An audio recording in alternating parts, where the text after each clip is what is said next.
पूर्णमदः पूर्णमिदं पूर्णात् पूर्णमुदच्यते पूर्णस्य पूर्णमादाय पूर्णमेवावशिष्यते। ओम शांति शांति शांतिः।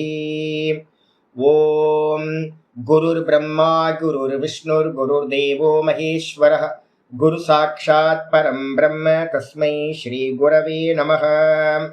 नारायणं पद्मभुवं वसिष्ठं शक्तिं च तत्पुत्र पराशरं च व्यासं सुकं गौडपदं महान्तं गोविन्द योगीन्द्रमथास्य शिष्यं श्रीशङ्कराचार्यमथास्य पद्मपादं च हस्तामलकं च शिष्यं तं तोटकं वार्तिककारमन्यानस्मद्गुरून् सन्ततमानतोऽस्मि। श्रुतिस्मृतिपुराणानाम् आलयं करुणालयं नमामि भगवत्पादं शङ्करं लोकशङ्करं शङ्करं शङ्कराचार्यं केशवं बादरायणं सूत्रभाष्यकृतौ वन्दे भगवन्तौ पुनः पुनः। ईश्वरो गुरुरात्मेति मूर्तिभेदविभागिने व्योमवद्व्याप्तदेहाय दक्षिणामूर्तये नमः। ॐ सदाशिवसमारम्भां शङ्कराचार्यमध्यमाम् अस्मदाचार्यपर्यन्तां वन्दे गुरुपरम्पराम्।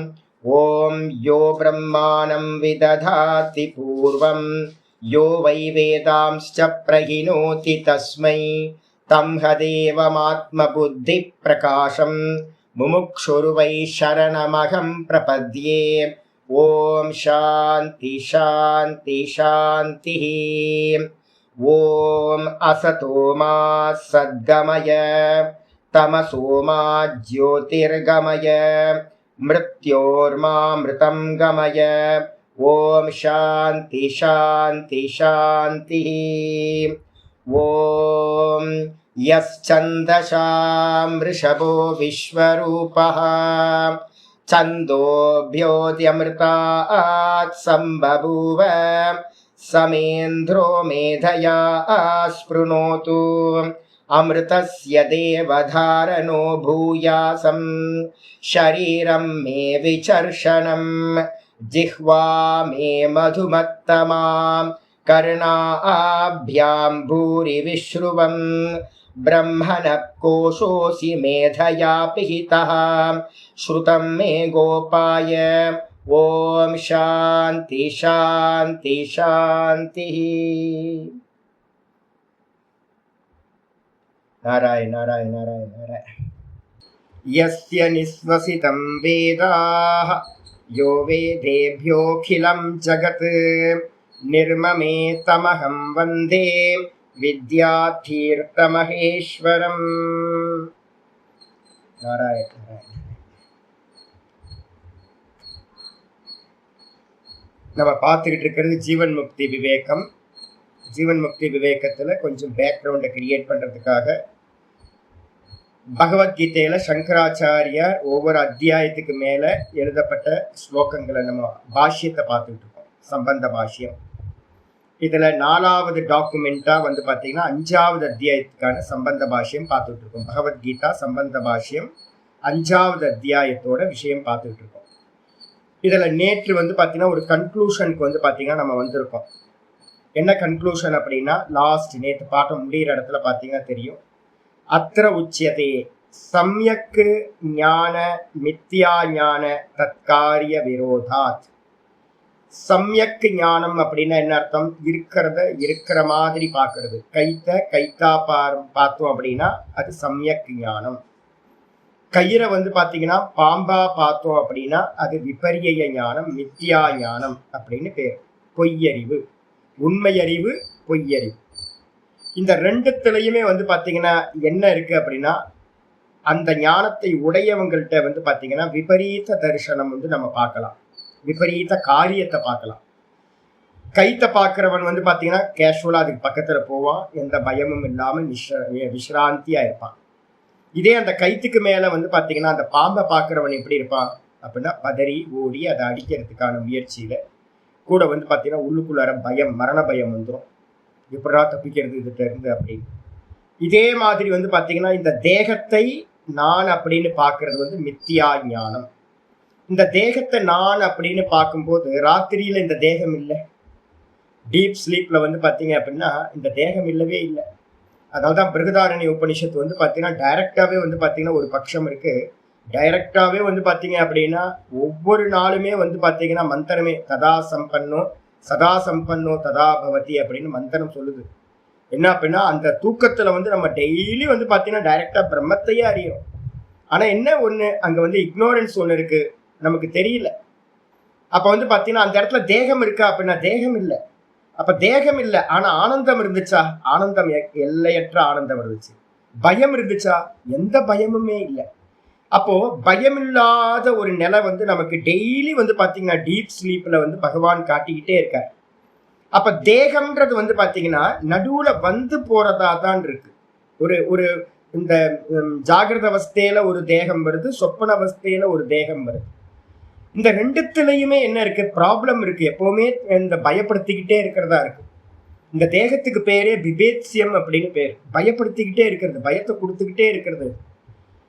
அப்போ வந்து பாத்தீங்கன்னா பயமில்லாத நிலை அப்படின்னும் போது கைத்துல பாம்பு பார்த்தா பயம், கைத்த கயிறா பார்க்கும் போது பயம் இல்லை.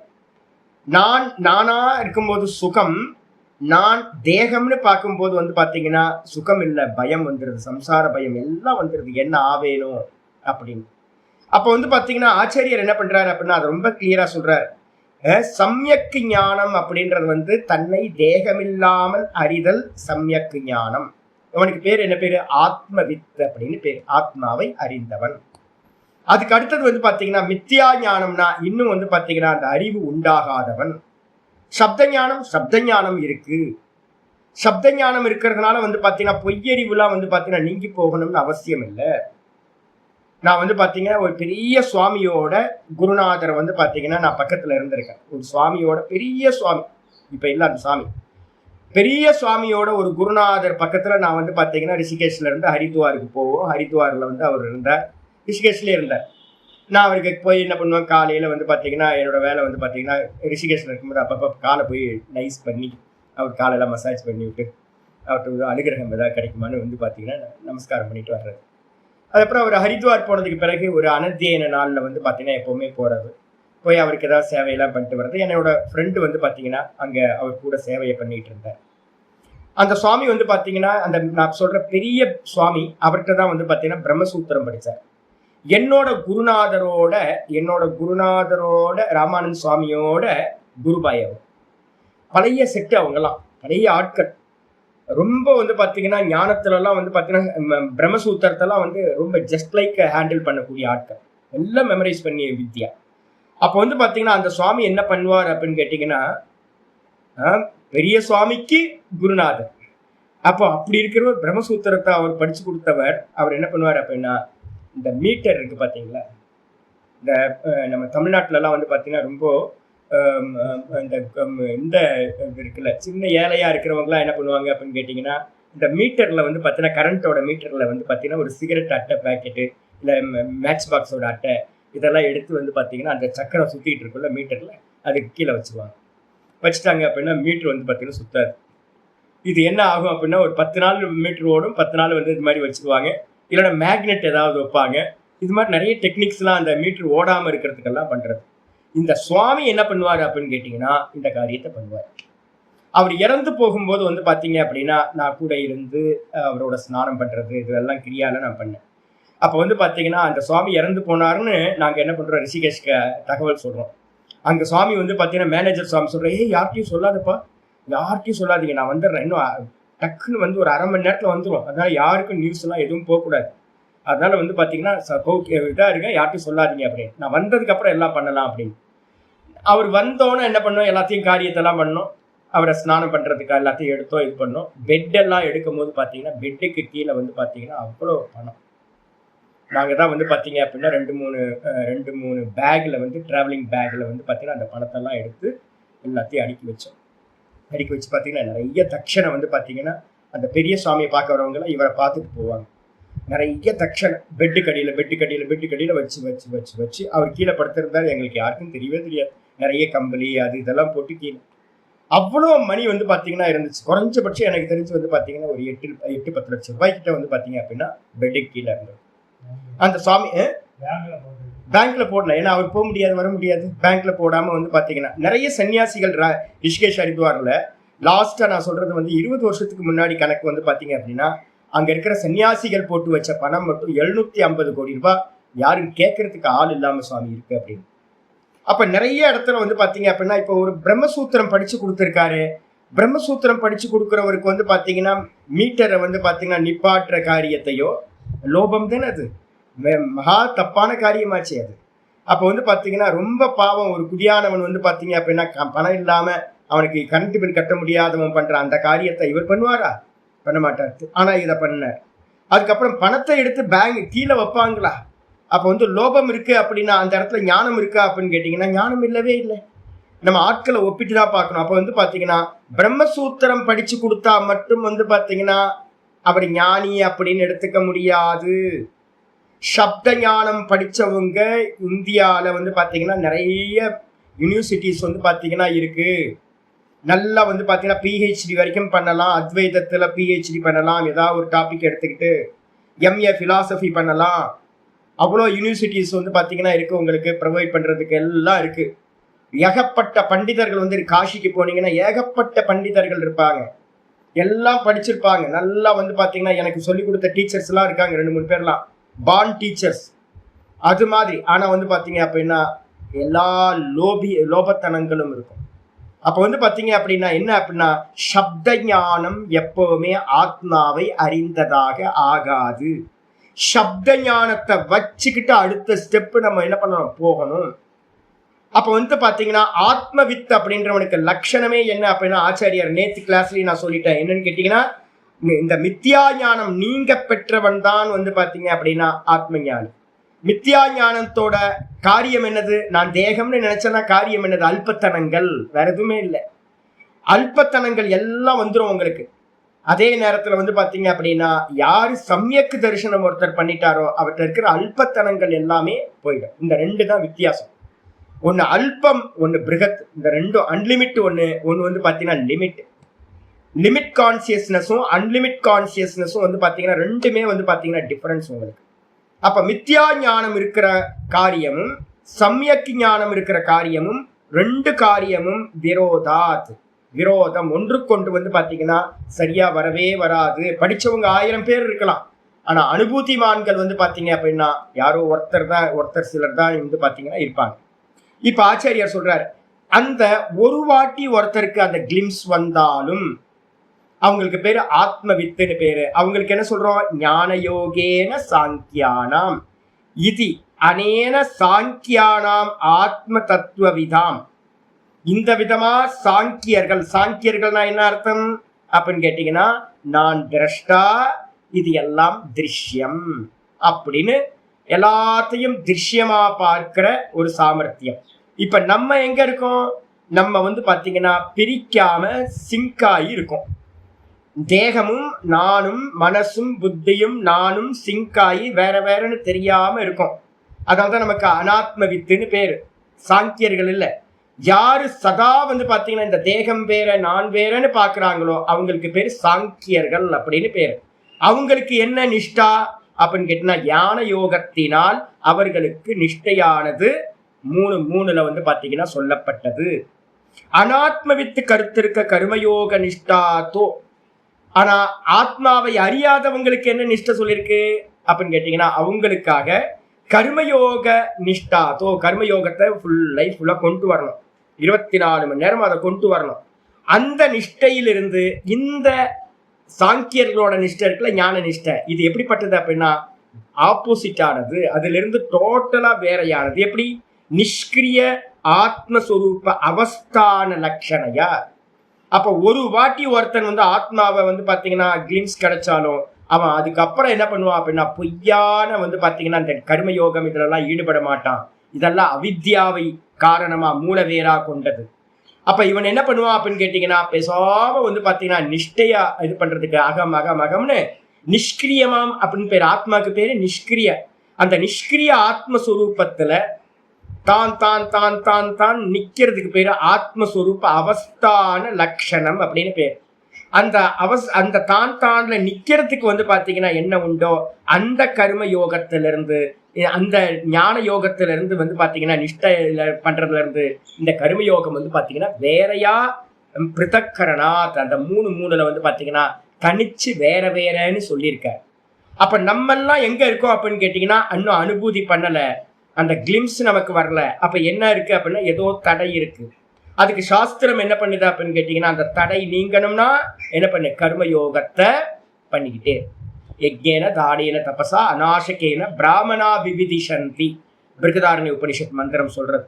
அப்போ யஜ்யம் தானம் தபஸ ஆசை இல்லாமல் வந்து பாத்தீங்கன்னா பண்றது மூலமா அந்த பிரம்மத்தை அறிய ஆசை கொள்கிறார்கள் முமுட்சுக்கள் பிராமணர்கள் அப்படின்னு பிருகதாரண்ய மந்திரம். அப்போ நம்ம என்ன பண்ணணும், அந்த பிரம்மத்தை அறியறதுக்கு கர்மயோகத்தை பண்ணணும். என்ன இருக்கும், கர்த்தத்துவம் இருக்கும், நான் கர்த்தான்ற எண்ணம் இருக்கும், நான் தேகம்ன்ற எண்ணம் இருக்கும், நான் ஈஸ்வரனுக்கு அர்ப்பணம் பண்றேன்றது வந்து பாத்தீங்கன்னா இருக்கும், எனக்கு அந்த கர்ம சுத்தி ஆகலைன்னு எண்ணம் இருக்கும். இதே வந்து பாத்தீங்கன்னா ஒரு வாட்டி கிளிம்ஸ் வந்தவனுக்கு இருக்குமா அப்படின்னா, ஒரு கிளிம்ஸ் வந்தாலும் என்ன ஆயிடுது, நான் தேகம் இல்லை, நான் கர்த்தா இல்லை, நான் போக்தா இல்லை, எனக்கு சித்தமே இல்லை. சித்தம் இருந்தா தானே சித்த சுத்தி மண்ணாங்கட்டி தேவை. எனக்கு சித்தமே இல்லை, மனசே இல்லை அப்படின்னு ஒருத்தனுக்கு அறிவு வந்துடும். அப்ப டோட்டலா ரெண்டுமே வேற வேற ஆங்கிள் இருக்கிறது. அப்புறம் இன்னைக்கு பாட்டம் வந்து பாத்தீங்கன்னா ஆச்சாரியர் ஆரம்பிக்கிறார். கிருதகிருத்தியத்துவேன ஆத்மவிதக பிரயோஜனாந்தர அபாவாத். ரொம்ப முக்கியமானது. இந்த உலகத்திலேயே வந்து பாத்தீங்க அப்படின்னா கிருதகிருத்தியத்தான் சொல்லுவோம், செய்ய வேண்டியதை செய்து முடித்தவன் யாரு, கிருதகிருத்தியன் அப்படின்னு பேர். மொத்த சாதனைகளும் என்னன்னா ஏற்கனவே பார்த்திருக்கோம். சர்வம் கர்மாக்கிலம் பார்த்த ஞானே பரிசமாப்பியதே. நம்ம பண்ற எல்லா கர்மங்களும் சாதனைகளும் வந்து பாத்தீங்கன்னா இந்த ஒத்த ஞானத்துல வந்து முடிவடையும். என்ன ஞானம், நான் வேற, இந்த தேகாதிகள் வேற. சப்தமா தெரிஞ்சிருக்கோம், பதரும். நான் தான் சொன்னேன் வந்து பாத்தீங்க அப்படின்னா யாராவது வந்து பாத்தீங்கன்னா வேதாந்தம் படிச்சுட்டு யாராவது வந்து பாத்தீங்கன்னா ஒரு குருநாதரா இருந்துகிட்டு பர்த்டே கொண்டாடுறாங்க அப்படின்னா அவ்வளவுதான் போச்சு. இங்க ஒரு சாமி இருந்தார், திருச்செந்தூர்ல ஒரு சாமி இருக்கார். அவர் வந்து பாத்தீங்கன்னா என்ன பண்ணுவார் அப்படின்னா, பெரிய சுவாமி, பெரிய குருநாதர். அவர்லாம் வந்து என்ன பண்ணுவாருன்னா ஒரு ஏரியால வந்து போன ஒவ்வொரு மாவட்டத்துக்கும் ஒரு வாட்டி வந்து பாத்தீங்கன்னா வருஷம் பர்த்டே கொண்டாடுவாங்க. திருவண்ணாமலையில வந்து பாத்தீங்கன்னா அவங்க பர்த்டே கொண்டாடும் போது கோயிலுக்கு எதிர்த்த மாதிரி இருக்கிற ஒரு மண்டபத்துல கல்யாணம் பண்ணாங்க. நீங்களாம் பர்த்டே கொண்டாடுறதுக்கு எவ்வளவு செலவு பண்ணுவீங்க? இன்னும் ஒரு 5000 ரூபாய் செலவு பண்ணுவீங்களா, ஒரு 10,000 ரூபாய் செலவு பண்ணுவீங்களா? நாங்களாம் ரொம்ப காஸ்ட்லி தெரியுங்களா, நாங்களாம் சன்னியாசிங்கெல்லாம் நீங்க நினைக்கிற மாதிரிலாம் இல்லை, ரொம்ப லக்ஸூரியஸ் தான். நாங்க செலவு பண்ணா வந்து பாத்தீங்க அப்படின்னா 50 லட்சம் தான். ஒரு பர்த்டே பார்ட்டிக்கு வந்து பாத்தீங்கன்னா யானை, தேரு, குதிரை எல்லாத்தையும் வச்சு பாக்குறவங்களுக்கு என்ன தெரியும் அப்படின்னு கேட்டீங்கன்னா வேற ஏதாவது தெரியும். அந்த காரியத்தை எல்லாத்தையும் ஈஸ்வரனுக்கு பண்ணணும்.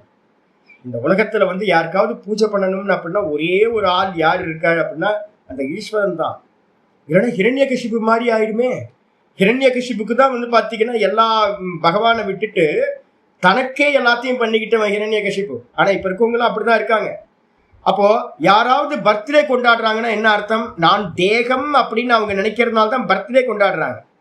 நான் தேகம்னு நினைச்சதுனால தான் பிறந்தேன் அப்படின்னு இருக்கு. நான் மிருத்யுஞ்ச ஹோமம் பண்றேன் அப்படின்னா என் பேர்ல வந்து பாத்தீங்கன்னா ஆயுஷ்ய ஹோமம் பண்றேன் அப்படின்னா அதுக்கு என்ன அர்த்தம், நான் இந்த தேகம் நான் போயிடக்கூடாதுன்னு நினைக்கிறாங்க. இன்னும் ஆத்மாவை அவங்க அறியவே இல்லைன்னு அர்த்தம். ஸ்பஷ்டமா வந்து பாத்தீங்கன்னா பேனர் அடிச்சு ஒட்டாத குறையா வந்து பாத்தீங்கன்னா அவங்க பண்றாங்க, நான் அஜ்ஞானி, இன்னும் நான் எனக்கு ஞானம் வரல அப்படின்னு காட்டுறாங்க. அப்ப வந்து பாத்தீங்க அப்படின்னா இது நடக்குமா அப்படின்னு கேட்டீங்கன்னா நடக்காது. கிருதகிருத்தியன் அப்படின்றதுக்கு அர்த்தம் என்ன அப்படின்னா எல்லா கர்மங்களும் இந்த ஒரு ஒத்த ஞானத்துல வந்து பாத்தீங்கன்னா முடிவடைந்து விடும். இதுக்குதான் லைஃப்.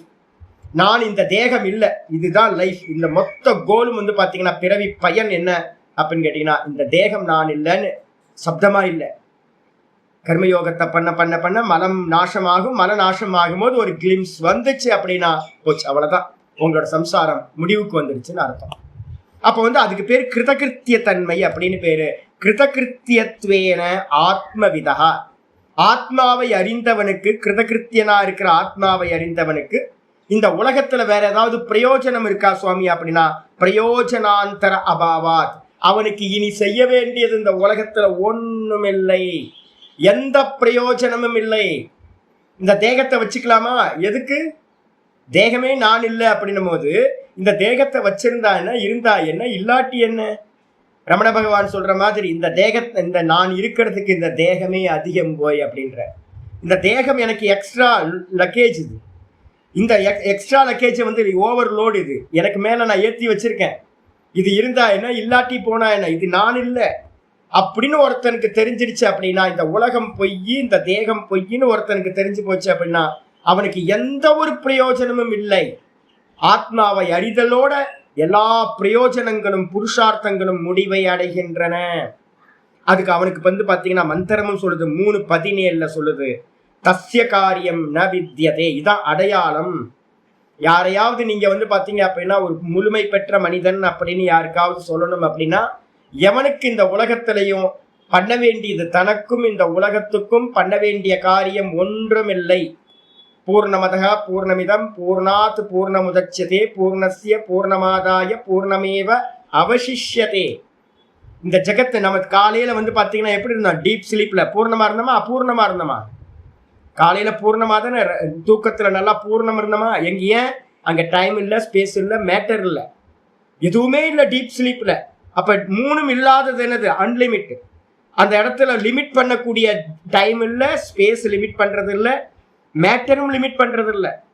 அப்ப எதுவுமே இல்லாத அந்த தூக்கத்துல இருந்து எது உண்டாச்சு அப்படின்னா, காலையில வேக்கப் ஆகும்போது இந்த ஜெகத் வந்து பாத்தீங்கன்னா ஜீவ ஜெகத், பரமஹம்சானந்தான்றவனும் இந்த ஜெகத்துல இருக்க அநேக ஜீவர்களும் இதெல்லாம் தெரியுது. எங்க இருந்து உண்டாச்சு? பூரணத்திலிருந்து இது அபூரணமா இருக்கிற இந்த ஜெகத் உண்டாச்சு. இது அபூர்ணமா அப்படின்னு கேட்டீங்கன்னா, வாஸ்தவத்துல தங்கத்துக்கு மேல வந்து பாத்தீங்க அப்படின்னா கம்மல் தெரியுது, மூக்குத்தி தெரியுது. கம்மல்னு நீங்க சொல்றது வாஸ்தவத்துல என்னது? தங்கத்தை தான் சொல்றீங்க. மூக்குத்தின்னு நீங்க எதை சொல்றீங்க?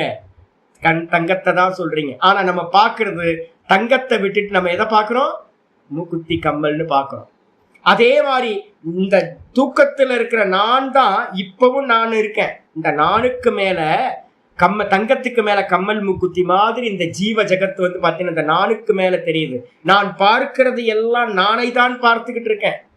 ஆனா வந்து பாத்தீங்கன்னா நானுன்னு தெரியாம நாமரூபமா இருக்கிற ஜீவ ஜெகத்தை நான் பார்த்துக்கிட்டு இருக்கேன். இப்ப நம்ம பார்த்துக்கிட்டு இருக்கும் போதும் கூட இந்த ஜெகத் வந்து பாத்தீங்கன்னா தன் நிலையில பூரணமா தான் இருக்கு. பூரணத்திலிருந்து பூரணம் வந்தது. பூரணத்தை வந்து பாத்தீங்கன்னா இந்த ஜெகத்தை வந்து பாத்தீங்கன்னா நாமரூபம், இது பொய் அப்படின்னு ஒரு குருநாதர் வந்து பாத்தீங்கன்னா அதை நேர்த்தி பண்ணு, அவுட் ஆஃப் ஃபோக்கஸ் பண்ணு, இது பொய், இது சொப்பனம், இது பொய், இது சொப்பனம் அப்படின்னு எல்லாத்தையும் இதுல இருக்கக்கூடிய எல்லாத்தையும் நீக்கினதுக்கு பிறகு என்ன மிச்சம் இருக்கும் அப்படின்னு கேட்டீங்கன்னா பூரணம் மட்டும். திரும்ப ராத்திரியில தூங்க போயிடுவோம். அந்த இடத்துல திரும்ப என்னாச்சு? பூரணம். அப்ப வந்து பாத்தீங்க அப்படின்னா பூரணத்துல இருந்து பூரணத்தை எடுத்த பிறகும் பூரணமே மிச்சம் இருக்கின்றது. அப்ப இதெல்லாம் என்னது அப்படின்னு கேட்டீங்கன்னா, இந்த ஸ்கிரீனுக்கு மேல வந்து வந்து போற சினிமா மாதிரி இந்த ஜீவ ஜெகத் வந்து பாத்தீங்கன்னா வாஸ்தவத்துல இல்லவே இல்லை. இதுதான் ஞானம். இந்த பூரணமா இருக்கு அப்படின்னு ஒருத்தருக்கு வந்து பாத்தீங்க அப்படின்னா, ஒருத்தருக்கு தெரிஞ்சு போச்சு அப்படின்னா, இந்த உலகத்துல அவருக்கு செய்ய வேண்டிய காரியம் எந்த காரியமும் இல்லை. தஸ்ய காரியம் ந வித்யதே. யஸ்து ஆத்மரதிரேவ ஸ்யாத் ஆத்ம திருப்தஸ்ச மாணவः ஆத்மன் ஏவச்ச சந்துஷ்டக தஸ்ய காரியம் ந வித்யதே. தன்னிடத்திலேயே மகிழ்ச்சி அவனுக்கு உண்டாயிடும். எக்ஸ்டர்னல் திங்ஸ் எதுவுமே தேவையில்லை. ஆத்மாராமனா வந்து பாத்தீங்கன்னா தன்னிடத்திலேயே மகிழ்பவனா, தன்னிடத்திலேயே திருப்தி உடையவனா, தன்னிடத்திலேயே சந்தோஷத்தை உடையவனா அந்த ஆத்ம ஞானி வந்து பாத்தீங்கன்னா சொரூபத்திலேயே ரமிச்சுக்கிட்டு இருப்பான். அவனுக்கு இந்த உலகத்துல இருந்து எந்த ஒரு விஷயமும் பிரயோஜனமும் அவசியம் இல்லை. அவனுக்கு செய்ய வேண்டியது ஒன்றும் இல்லாமல் போகிறது. இதுக்கு பேர் தான் கிருதகிருத்தியதா அப்படின்னு பேர். இதுக்கப்புறம் ஆச்சாரியர் சொல்றார், சரி இதை எப்படி அடையிறது யாராவது கேட்டாங்க அப்படின்னா, இந்த நிலையை அடையிறது வந்து பாத்தீங்கன்னா எப்படி சுவாமி அப்படின்னா 3:4 வந்து பாத்தீங்கன்னா ஒரு எக்ஸலண்டான ஒரு ஸ்லோகம் சொல்றார். கண்ணை பொண்ணி போய் உட்காந்துக்கலாமா சாமி? அர்ஜுனன் சொல்ற மாதிரி நீங்களும் நானும் வந்து பாத்தீங்கன்னா மோட்சம் வேணும், எல்லாத்தையும் விட்டுட்டு போய் உட்கார்ந்துடலாமா நம்ம அப்படின்னு கேட்டீங்கன்னா, முடியாது சாமி, அது முடியாது. அதுக்கு பேர் வந்து பாத்தீங்கன்னா நைஷ்கர்மிய சித்தி அப்படின்னு பேர். நைஷ்கர்மிய சித்தின்னு பேரு. ஞானியோட நிலைக்கு பேரு. ஒன்றும் செய்ய வேண்டியதில்லைன்னு நம்ம அடையிறோம்ல, அந்த ஞானியோட நிலைக்கு பேர் நைஷ்கர்மிய சித்தின்னு பேர். அந்த நைஷ்கர்மிய சித்தி அடையணும்னா என்ன பண்ணணும் சுவாமி அப்படின்னு கேட்டீங்கன்னா 3:4 வந்து பாத்தீங்கன்னா ஒரு ஸ்லோகத்தை ஆச்சாரியர் பாஷ்யத்துல கோட் பண்ற. என்னது? ந கர்மணாமனாரம்பாத் நைஷ்கர்மியம் புருஷோ ஸ்மிருதே நச்ச சந்நியசனா தேவ சித்திம் சமதிகச்சதி. அருமையான ஸ்லோகம் வந்து பாத்தீங்கன்னா 3:4 சொல்ற.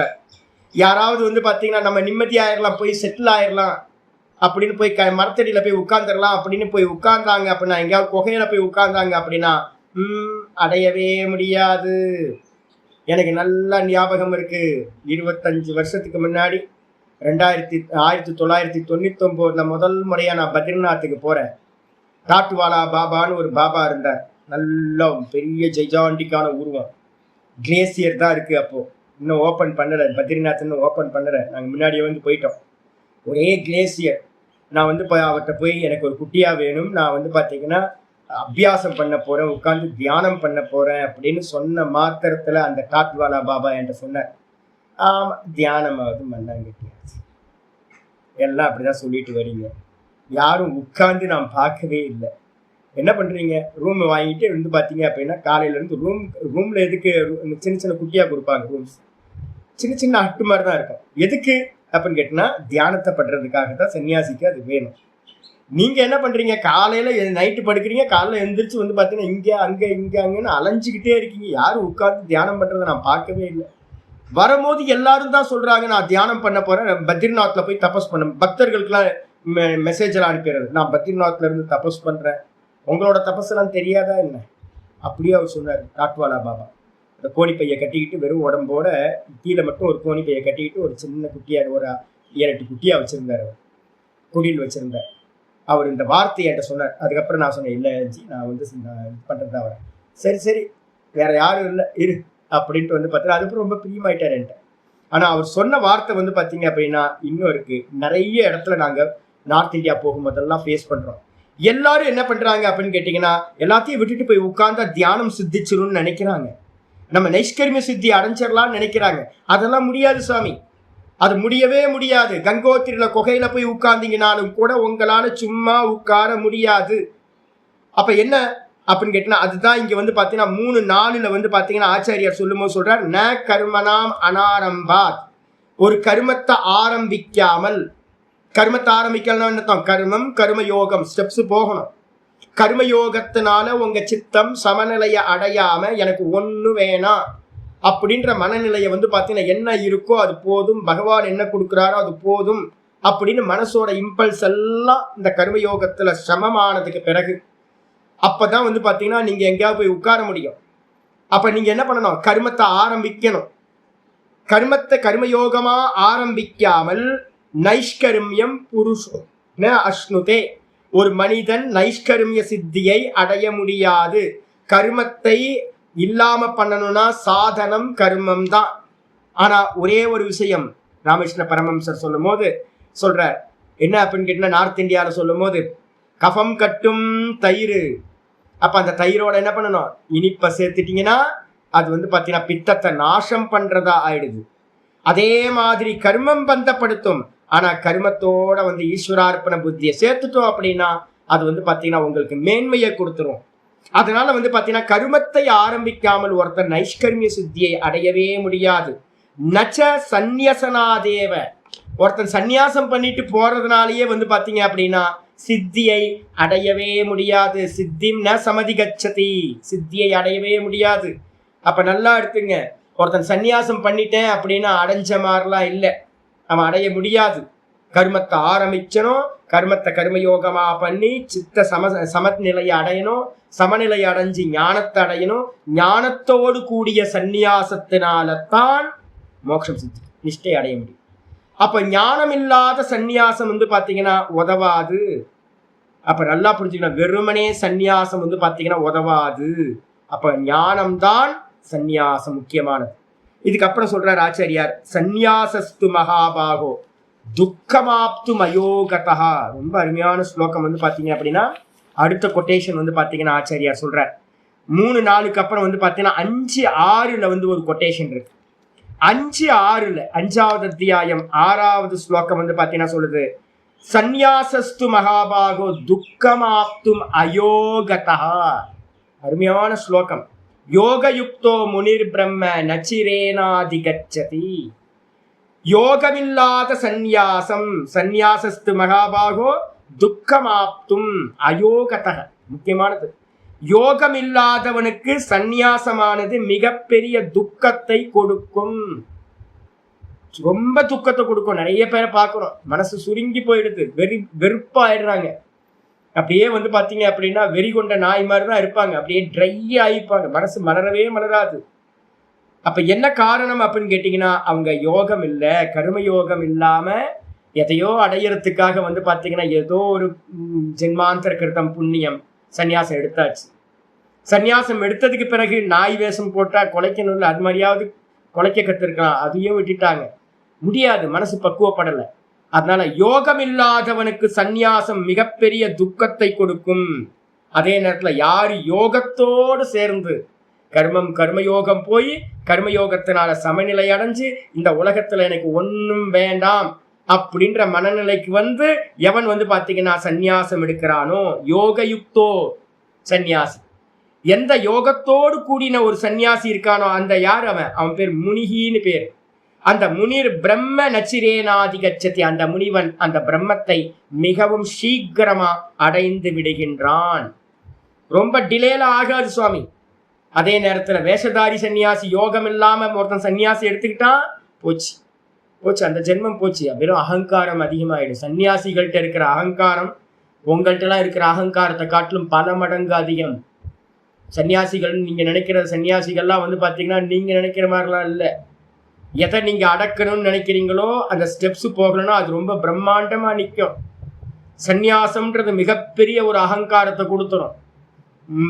அந்த பிரம்மத்தை அடையவே முடியாது. அடையறதுக்கு முன்னாடி யோகம் வேணும். நான் ஒன்றும் இல்லை சாமி, இந்த கர்மயோகத்தினால ஒருத்தனுக்கு பாத்தீங்கன்னா முதல்ல இது நான் ஒன்றும் இல்லை சாமி, நீ தான் சாமி இருக்க அப்படின்ற எண்ணத்துக்கு வந்ததுக்கு பிறகு சந்நியாசம் எடுத்தானா அந்த பிரம்மத்தை ஈஸியா அடைஞ்சிட முடியும். நான் ஒண்ணும் இல்லைன்னு தெரியாம இதை கிரேட்னஸ் ஆகணும், நான் பாத்தீங்கன்னா பெரிய ஒரு பெர்சனா, ஸ்பெஷல் பெர்சனா மாறணும்னு ஒரு எண்ணத்தோடு ஒருத்தன் சன்னியாசம் எடுத்தானா அந்த சன்னியாசி பாத்தீங்கன்னா சொசைட்டில பெரிய ஆளா இருக்கலாம், ஆனா அவனுக்கும் பிரம்மத்துக்கும் ரொம்ப தூரம் ஆயிடும், அவனால அடையவே முடியாது. அப்ப என்ன அர்த்தம்? கர்மயோகத்துக்கு அப்புறம் தான் கர்ம சந்நியாசம். கர்ம சந்நியாசம் பண்ணிட்டான் அப்படின்னா அதுக்கப்புறம் அவனுக்கு பிரம்மம் பாத்தீங்கன்னா ரொம்ப ஈஸியா அடையப்படுறதா ஆகிவிடும். அப்ப என்ன அர்த்தம் அப்படின்னு கேட்டீங்கன்னா, யோகம் இல்லாம சந்நியாசம் கூடவே கூடாது வச்சுங்க. அது மட்டும் இல்ல, அதே யோகத்தை பாத்தீங்கன்னா கர்ம யோகத்தை வச்சுக்கிட்டு தான் சித்தத்தோட சமநிலையை ஒருத்தன் அடையிறான். அந்த மாதிரி சமநிலை அடைஞ்சதுக்கு பிறகு என்ன பண்ணணும் அப்படின்னு கேட்டீங்கன்னா, அந்த கர்மத்தை விட்டாகணும். எப்ப சமநிலையை ஒருத்தன் அடையிறானோ அங்க 6வது அத்தியாயத்துக்கான கொட்டேஷன் ஆச்சாரியார் சொல்ற. என்ன, அதாவது 2 கொட்டேஷன் கொடுத்து முடிச்சுட்டாரு ஆச்சாரியார். கர்மனாம் மனாரம்பாத்துன்னு ஒரு கொட்டேஷன், சந்நியாசஸ்து மகாபாகு துக்கமாப்தும் அயோகதக இத்தியாதினாச்ச ஆத்மஞான அங்கத்வேன கர்மயோகஸ்ய விதானாத். நல்லா இதை ஹைலைட் பண்ணீங்க. ஆத்ம ஞானத்துக்கு அங்கமாக கர்மயோகம் சாஸ்திரங்களில் விதிக்கப்பட்டிருக்கு. அங்கத்தை விட்டுட்டீங்க அப்படின்னா நீங்க அடைய முடியாது. அது ஹைலைட் பண்ணீங்க. ஆத்ம ஞானத்துக்கு அங்கம் எது அப்படின்னு கேட்டீங்கன்னா, இது பாத்தீங்கன்னா பிரம்மசூத்திரம் பக்கத்துல போட்டுங்க. பிரம்மசூத்திரம் 4:3 3:4 3:4 26 27 2 சூத்திரம். 3வது அத்தியாயம் 4வது பாதம் 26 27 2 சூத்திரங்கள் பாத்தீங்கன்னா இருக்கு. சர்வாபேக்ஷாதிகரணம் அப்படின்னு ஒரு அதிகரணம். அதுல சொல்லும் போது சொல்றாரு என்னன்னு கேட்டீங்கன்னா, இந்த கர்மயோகம் என்ன பண்ணும் அப்படின்னும் போது பாஷ்யத்துல சங்கரர் சொல்றார். அந்த 26வது சூத்திரத்துல கர்மயோகத்தை சொல்றார். சொல்லும் போது என்ன பண்றாரு அப்படின்னா, கஷாய பக்தி கர்மாணி ஞானம் து பரமாகதிகி. முதல்ல பாத்தீங்கன்னா பாத்திரத்தை சுத்தம் பண்ணணும். பாலை ஊத்தக்கூடாது. பாலை ஊத்தினீங்கன்னா தெரிஞ்சு போயிடும். அப்ப பாத்தீங்க அப்படின்னா பால் இன்னைக்கு என்ன ஆச்சு தெரியுங்களா? சிம்பிளானது. நான் இன்னைக்கு மோர் குழம்பு செய்யணும் அப்படின்னு. இன்னைக்கு ஏகாதசிலாம் இப்ப நான் இருக்கிறது இல்லை, ஏன்னா சுகர் பேஷண்டா இருக்கிறதுனால ஏகாதசி இருக்கிறது இல்லை. ஒரு சிம்பிளா ஒரு மோர் குழம்பு பண்ணலாம் அப்படின்ட்டு எல்லாம் பண்ணிட்டு கொதிக்குது. நல்லா கொதிக்கும் போது தயிர் எடுத்து உள்ள போட்டு, புத்தி இல்லை, என்ன ஆயிடும்? தயிர் தெரிஞ்சு போச்சு, அவ்வளவுதான். விஷமாயிடும். நல்ல தயிர் வந்து பார்த்தீங்க அப்படின்னா என்ன ஆயிடும், விஷமாயிடும், அவ்வளோதான், கரைஞ்சி போயிடுச்சு. அப்போ வந்து பார்த்தீங்கன்னா எல்லாம் பண்ணதெல்லாம் வேஸ்ட்டாக போச்சு. அப்போ ஏன் அப்படின்னா அதை குளிர விடணும், வேற எதுவுமே இல்லை.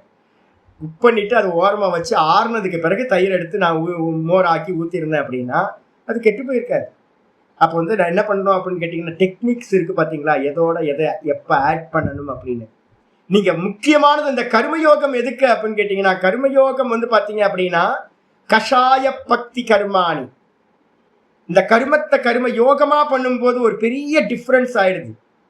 இந்த உள்ளுக்குள்ளார கஷாயம்னு ஒரு அழுக்கு இருக்கு பாருங்க, ராகத்வேஷம், எனக்கு இது வேணும் இது வேணும் இது வேணும் இது வேணும், எப்ப பார்த்தாலும் இது வேணும் வேணும் வேணும் வேணும் வேணும்ட்டே இருக்கு இந்த மனசு. அது எல்லாம் வந்து பாத்தீங்கன்னா அடங்கி போகிறது, கஷாயம்னு பேரு, வாசனைகள். அது எல்லாத்தையும் நாசமாக்குறதுக்கு கர்மம் தேவைப்படுது. அந்த கர்மம் மாதிரி வந்து பாத்தீங்க அப்படின்னா ஞானம் து பரமாகதி ஆட் பண்ணணும். எப்ப ஆட் பண்ணணும்னு இருக்கு. சந்நியாசத்தை உடனே ஆட் பண்ணக்கூடாது, ஞானத்தை உடனே ஆட் பண்ணக்கூடாது. முதல்ல கர்மயோகத்துல நல்லா எஸ்டாப்ளிஷ் ஆகணும். அந்த கர்மயோகம் நம்ம மனசுல இருக்கக்கூடிய அழுக்குகளை எல்லாத்தையும் பக்குவப்படுத்தி நாசம் பண்ணதுக்கு பிறகு ஞானம் து பரமாகதி, அதுக்கப்புறம் ஞானத்துக்கு வரணும். ஞானம் வந்து பார்த்தீங்கன்னா அது கஷாய கர்மா, கஷாயே கர்மவி பக்குவே. கஷாயங்கள் எல்லாம் கருமத்தை வந்து கர்மத்தினால் பக்குவம் அடைந்த பிறகு, இப்ப நீங்க கேட்கிற ஞானம் இருக்கே, ஆத்மாவை பத்தி உபனிஷதங்கள்ல நம்ம கேட்கறதெல்லாம் வந்து பாத்தீங்க அப்படின்னா தன்னால பேரிகேட்டர் நீங்கிடுச்சு அப்படின்னா ராயலா வந்து பாத்தீங்கன்னா பிரவருத்தி ஆக ஆரம்பிச்சிடும். ஞானம் வந்து பாத்தீங்கன்னா தத்தோ ஞானம் பிரவர்த்ததே, ஞானம் வந்து பாத்தீங்கன்னா இயல்பா பிரவருத்தி ஆக ஆரம்பிச்சிடும் அப்படின்னு ஆச்சாரியார் கொட்டேஷன் மகாபாரத்ல இருந்து கொட்டேஷன் கொடுக்குறாரு பிரம்மசூத்திர பாஷ்யத்துல. அந்த இடத்துல அந்த அந்த 26வது சூத்திரத்துல லாஸ்ட் லைன் வந்து பாத்தீங்க அப்படின்னா இங்க இருக்கிற லைன் அப்படியே சரி சொல்ற, ஏவம் ஆசிரம கர்மாணி. நல்லா நல்லா தெரிஞ்சுங்க, இப்ப இருக்கிற கர்மயோகத்தை வந்து பாத்தீங்கன்னா வைத்திய கர்மயோகமா நாங்க எடுத்துக்கவே மாட்டோம். இப்ப வந்து பாத்தீங்க அப்படின்னா ஏகப்பட்ட சேரிட்டி ஒர்க்ல சன்னியாசிகள் இறங்குறாங்க, அதெல்லாம் இல்ல. யாரு கிரகஸ்தர்கள் பண்ண வேண்டிய கர்மத்தை வந்து சன்னியாசிகள் பண்ணா அது பரதர்மம், சன்னியாசிகள் பண்ற கர்மத்தை கிரகஸ்தர்கள் பண்ணா அதுவும் பரதர்மம். அவங்க ஆசிரமத்துக்கு என்னென்ன கர்மம் இருக்கோ அந்தந்த கர்மங்களை ஏவம் ஆசிரம கர்மாணி வித்யா பலசித்தௌ ந அபேக்ஷியந்தே. இந்த நம்ம ஆசிரமத்துல பண்ணக்கூடிய ஆசிரம கர்மங்கள் இருக்கே, இது எதுவுமே வந்து பாத்தீங்க அப்படின்னா மோட்சத்தை அடையறதுக்கு உதவவே உதவாது. மோட்சத்தை அடையறதுக்கு எந்த சார்ந்து இல்லை, மோட்சம் சுதந்திரமானது. அப்ப இந்த கர்மங்கள்லாம் எங்க தேவைப்படுது அப்படின்னா உற்பத்த உச்ச அபேக்ஷியந்தே. ரொம்ப முக்கியமானது, ஞானம் உற்பத்தி ஆகிறதுக்கு கர்மம் அவசியம். உற்பத்தி ஞான உற்பத்தி நடக்கணும் அப்படின்னா கர்மயோகம் நீங்க அவசியம் பண்ணியே ஆகணும், வேற சாய்ஸ்ல இல்லை. வேற இப்ப நான் கர்த்தவிய மோக நிவர்த்தி எடுத்தது காரணம் என்னன்னா இதான், உங்களுக்கு வேற பாசிபிள் இல்லை. நீங்க வந்து பாத்தீங்கன்னா நான் ஹை ஜம்ப் பண்ணி போறேன் அப்படிலாம் ஒண்ணும் இல்லை. உங்களுக்கு வந்து பாத்தீங்கன்னா ஞானம் உற்பத்தி ஆகணும் அப்படின்னா மனசு வந்து பாத்தீங்கன்னா நிச்சலமா ஆகணும். அப்பதான் வந்து பாத்தீங்கன்னா தன்னை பத்தின அறிவு உண்டாகும். அந்த நிச்சலம் ஆகணும் அப்படின்னா ஒரே ஒரு உபாயம், கர்மயோகத்தை காலையில இருந்து என்னது பேனர் போட்டு பண்ற கர்மயோகம் அது இன்ஸ்டிடியூஷன் கர்மயோகம், அது இல்லை. டே டு லைஃப்ல காலையில இருந்து ராத்திரி வரைக்கும் எல்லா கர்மங்களையும் ஈஸ்வரனுக்கு அர்ப்பணம் பண்ணிக்கிட்டு பிரசாத புத்தியோடு நம்ம இருக்கும்போது மனசு தெளிவடைஞ்சு போகும். இது வந்து என்ன பண்ணும் அப்படின்னா வித்யாவை உற்பத்தி செய்வதற்கு, வித்யானா ஞானம், ஞானம் உற்பத்தி ஆவதற்கு கர்மயோகம் சார்புடையது. கர்மயோகத்தை சார்ந்துதான் ஞானம் உற்பத்தி ஆகும். ஞானம் உண்டாயிடுச்சு அப்படின்னா அந்த ஞானமே வந்து பாத்தீங்கன்னா சுதந்திரமா மோட்சத்தை கொடுக்கும். அப்ப ஞானாதேவது கைவல்யம், ஞானத்தினாலதான் மோட்சம். ஆனா வந்து பாத்தீங்கன்னா ஞானம் வேணும்னா கர்மயோகம் வந்து பாத்தீங்கன்னா உங்களுக்கு பண்ணியிருக்கணும், இல்லைன்னா முடியாது. அதனால அதுக்கு என்ன பேரு அப்படின்னு கேட்டீங்கன்னா, கர்மயோகத்துக்கு என்ன பேரு அப்படின்னு கேட்டீங்கன்னா, இப்ப நம்ம இங்க பார்த்துட்டு இருக்கோம்ல அங்கம்னு பகவான் இங்க சொல்றாங்க பாஷ்யத்துல, இதேதான் பிரம்மசூத்திரத்துல சொல்ற. அப்ப என்ன அர்த்தம் கேட்டீங்கன்னா, கர்மயோகம் ஆத்ம ஞானத்துக்கு அங்கம் என்று சொல்லப்படுதுன்னா என்ன அங்கம் அப்படின்னு கேட்டீங்கன்னா பகிரங்க சாதனம் அப்படின்னு பேர். ஆத்ம ஞானத்திற்கு பகிரங்க எக்ஸ்டர்னல் சாதனம் எது அப்படின்னு கேட்டீங்கன்னா இந்த கர்மயோகம். இதுக்கப்புறம் 27வது சூத்திரம் 3-4-27 வந்து பார்த்தீங்க அப்படின்னா அந்த சூத்திரத்தில் வந்து பார்த்தீங்கன்னா நல்லா அதோட எண்டில் வந்து பார்த்தீங்கன்னா ஆச்சாரியார் பாஷ்யத்தில் சொல்கிறார், ரொம்ப கிளியராக சொல்கிறார். என்ன சொல்கிறார் அப்படின்னு கேட்டிங்கன்னா, தஸ்மாத் யஜ்ஞாதீனி சமதமாதீனி ச யதா ஆசிரமம் சர்வாணி ஏவ ஆசிரம கர்மாணி வித்யா உற்பத்தவ் அபேட்சிதவ்யானி. நீங்கள் ரெண்டாக பிரிச்சுங்க. கர்மயோகத்தை என்ன பண்ணணும்? ஒரு பக்கம் வந்து நித்திய கர்மங்களை ஈஸ்வரார்ப்பணமாக பண்ணணும்.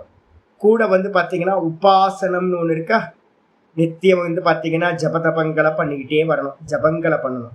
யஜ்யம் தானம் தபஸுன்னு சொல்லக்கூடியது கர்மங்கள். யஜ்யம் தானம் தபஸுன்னு சொல்லக்கூடியது கர்மங்கள். பஞ்சமகா யஜ்யங்களை பண்ணிக்கிட்டு தபஸ் வந்து பார்த்தீங்கன்னா ஏகாதசி விரதம் மாதிரியான விரதங்கள் இருந்துக்கிட்டு இது மாதிரி வந்து பார்த்தீங்கன்னா தபஸ் எல்லாம் பண்ணிக்கிட்டு தானங்கள்லாம் பண்ணிக்கிட்டு இருந்தீங்க அப்படின்னா அதெல்லாம் கர்மங்கள்ல வந்துடும். அதை ஈஸ்வரார்ப்பணம் பண்ணணும்.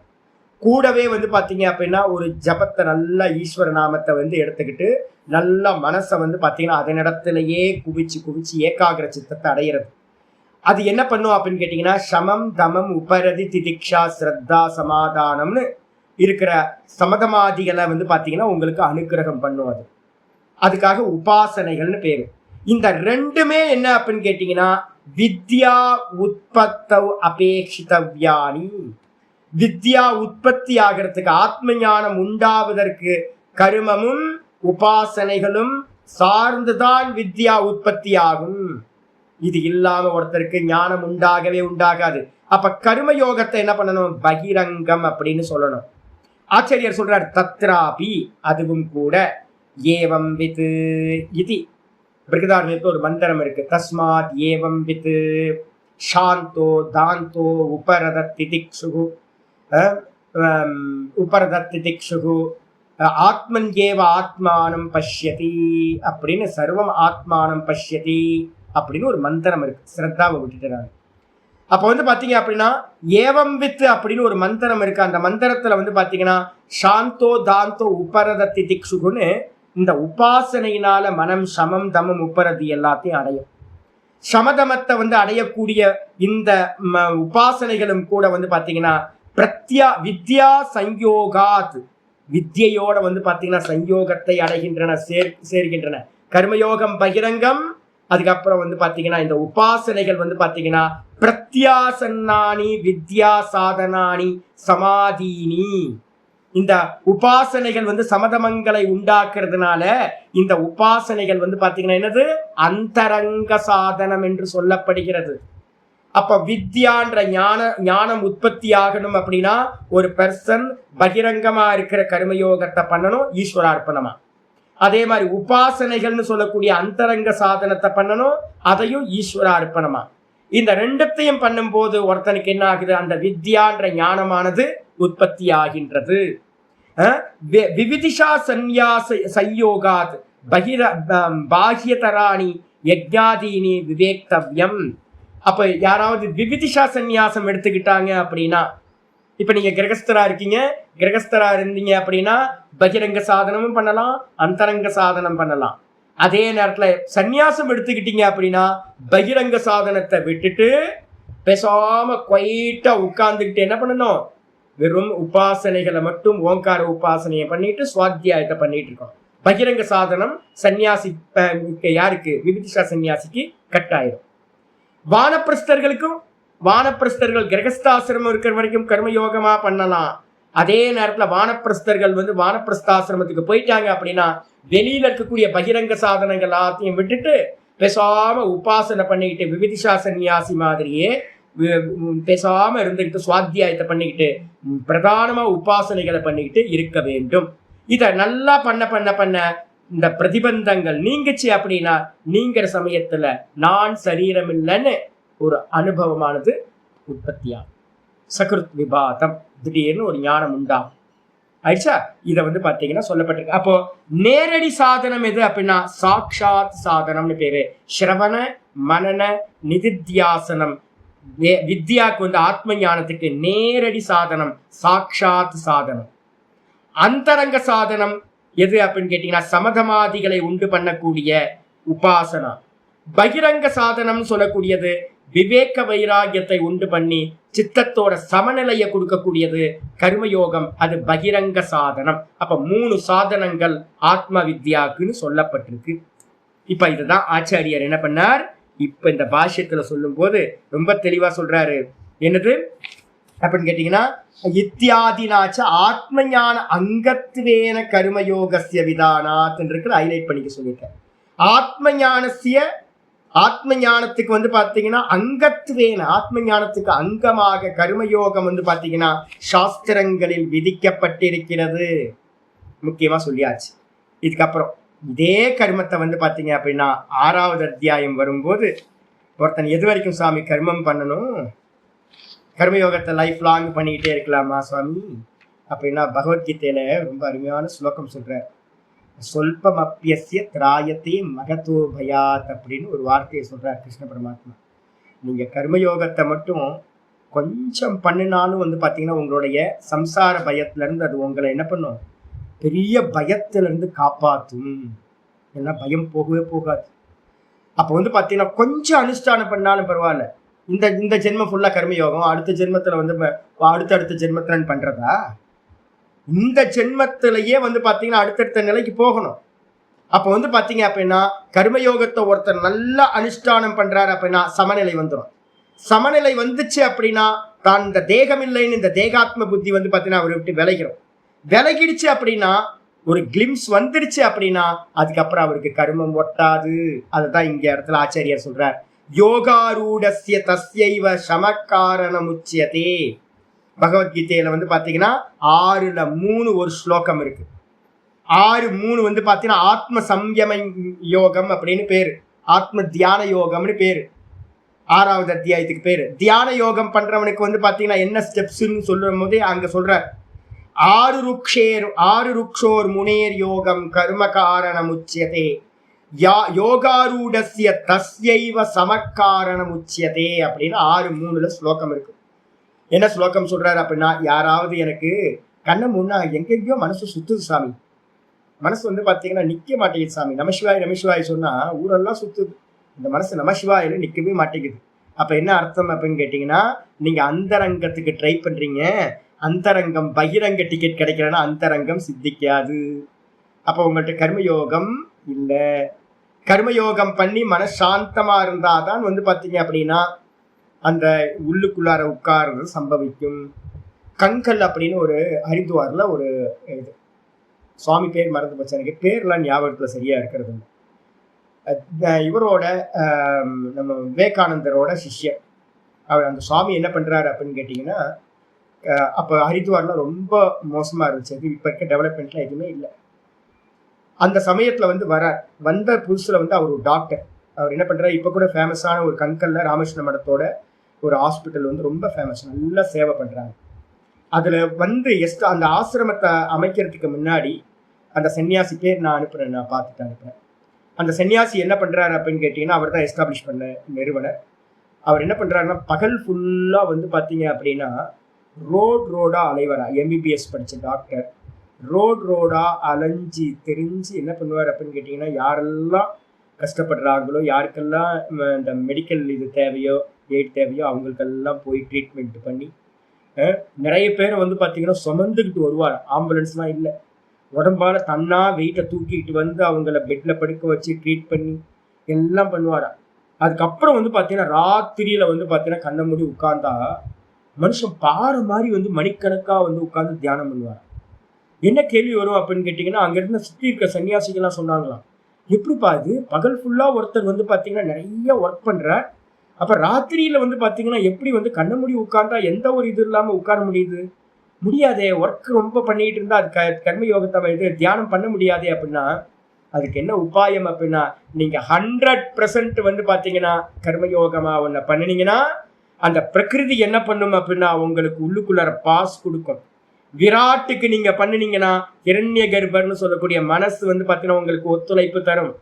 நீங்க வெளியில ஒன்ன பண்ணாம ஈஸ்வரனுக்கு வந்து பாத்தீங்கன்னா ஸ்தூலமா ஒன்றும் பண்ணாம நான் கண்ண மூடி உட்கார்ந்து தியானம் பண்றேன் அப்படின்னு ட்ரை பண்ணீங்கன்னா முடியவே முடியாது. இந்த மனசு ஊர் சுத்திக்கிட்டே தான் இருக்கும், மனசு அடங்கவே அடங்காது.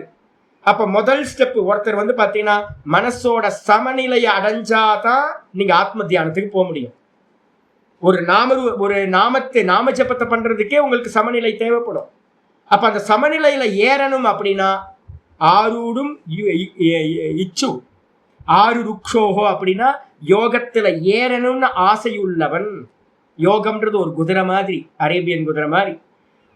அதுல ஏறணும்னு ஆசை யாருக்காவது இருந்தா அவனுக்கு சாதனம் எது அப்படின்னா கர்மம் காரணம் உச்சத்தை. கர்மம் தான் காரணம், சாதனம். கர்மத்தை கர்ம யோகமா ஒருத்தன் பண்றான் அப்படின்னா அப்பதான் அவன் சமநிலையில ஏற முடியும். சமநிலையில ஏறின அவனுக்கு என்ன பேர் வந்துடும்? ஆறு ருக்ஷுகுவா இருந்தவன் ஆரூடனா ஆயிட்டான். ஆரூடன யாரு? யோகத்துல ஏறிட்டான், சமநிலைய அடைஞ்சிட்டான். அப்படின்னா அப்ப என்ன பண்ணணும்? பேசாம பண்ணிக்கிட்டு இருந்த கர்மங்களை எல்லாத்தையும் அப்படியே ஸ்டாப் பண்ணணும். அப்ப கர்மம் எதுக்கு? கர்மத்தை கர்ம யோகமா பண்றது மனசை சமநிலைப்படுத்துறதுக்கு தான்.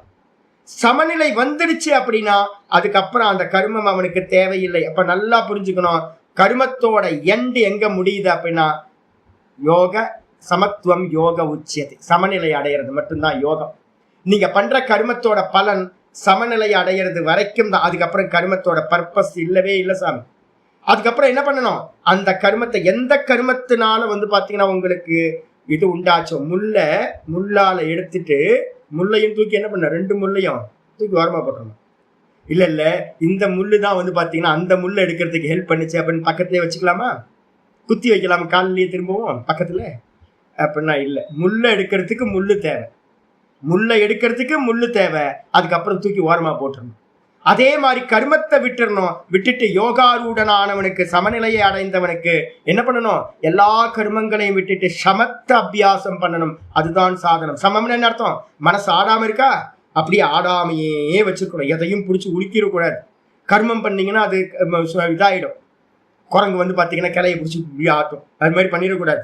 எந்த கர்மத்தையும் பண்ணாம அப்படியே ஷட் டவுன் பண்ணிட்டு பேசாம உட்கார்த்தணும். அப்ப என்ன அர்த்தம்? கர்மம் கர்மயோகம், கர்மத்தோட பலனா இருக்கக்கூடிய சமநிலை அடைஞ்சோன கர்மத்தியாகம் வந்துடும். கர்மத்தியாகம் வந்துட்டு சர்வ கர்மங்களை விட்டுட்டு தான்லயே அவன் நிற்க வேண்டும் அப்படின்னு சொல்லப்பட்டு ஆச்சாரியர் சொல்ற. யோகாரூடஸ்ய தஸ்யைவ சமக்காரணம் உச்சியதே இதி வச்சனே இதி அனேன வச்சனேன ந உற்பன்ன சம்யக் தர்சனஸ்ய. யாருக்காவது வந்து பாத்தீங்கன்னா ஞானம் உற்பத்தி ஆயிடுச்சு அப்படின்னா, நான் தேகமில்லை அப்படின்னு ஒரு ஞானம் உண்டாயிடுச்சு அப்படின்னா கர்ம யோக அபாவ வச்சனாத், கர்மயோகம் வந்து அவனுக்கு வராது. அப்ப கர்மயோகம் எங்க நடக்குது? அஜ்ஞானத்துல மட்டும்தான் கர்மயோகம் செய்ய முடியும். ஒருத்தருக்கு வந்து ஞானம் உண்டாயிடுச்சு அப்படின்னா கர்மயோகம் சம்பவிக்கவே முடியாது அப்படின்னு 6:3 சொல்லப்பட்டிருக்கு. அது மட்டும் இல்ல, 6:3 மட்டும் இல்லாம 4:21 சொல்லப்பட்டிருக்கு. 4:21 சொல்றாரு, ஷாரீரம் கேவலம் கர்ம குருவன் ஆப்னோதி கில்பிஷம். 4வது அத்தியாயத்துல 21வது ஸ்லோகம், ரொம்ப முக்கியமான ஸ்லோகம் இது.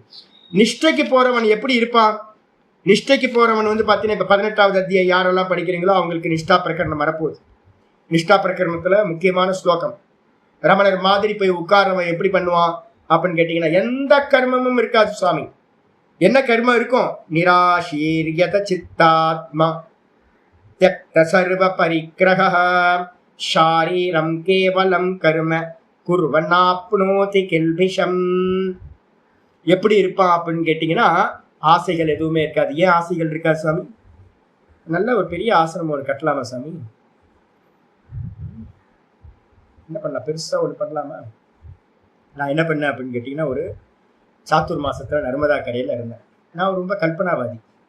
எனக்கு வந்து பார்த்தீங்கன்னா கல்ப எப்பவுமே ராத்திரியில தூக்கம் வரலன்னா கல்பனை குதிரையில ஏறி உட்காந்துட்டு டக்குன்னு ஊரெல்லாம் சுற்றி வருவேன் நான்.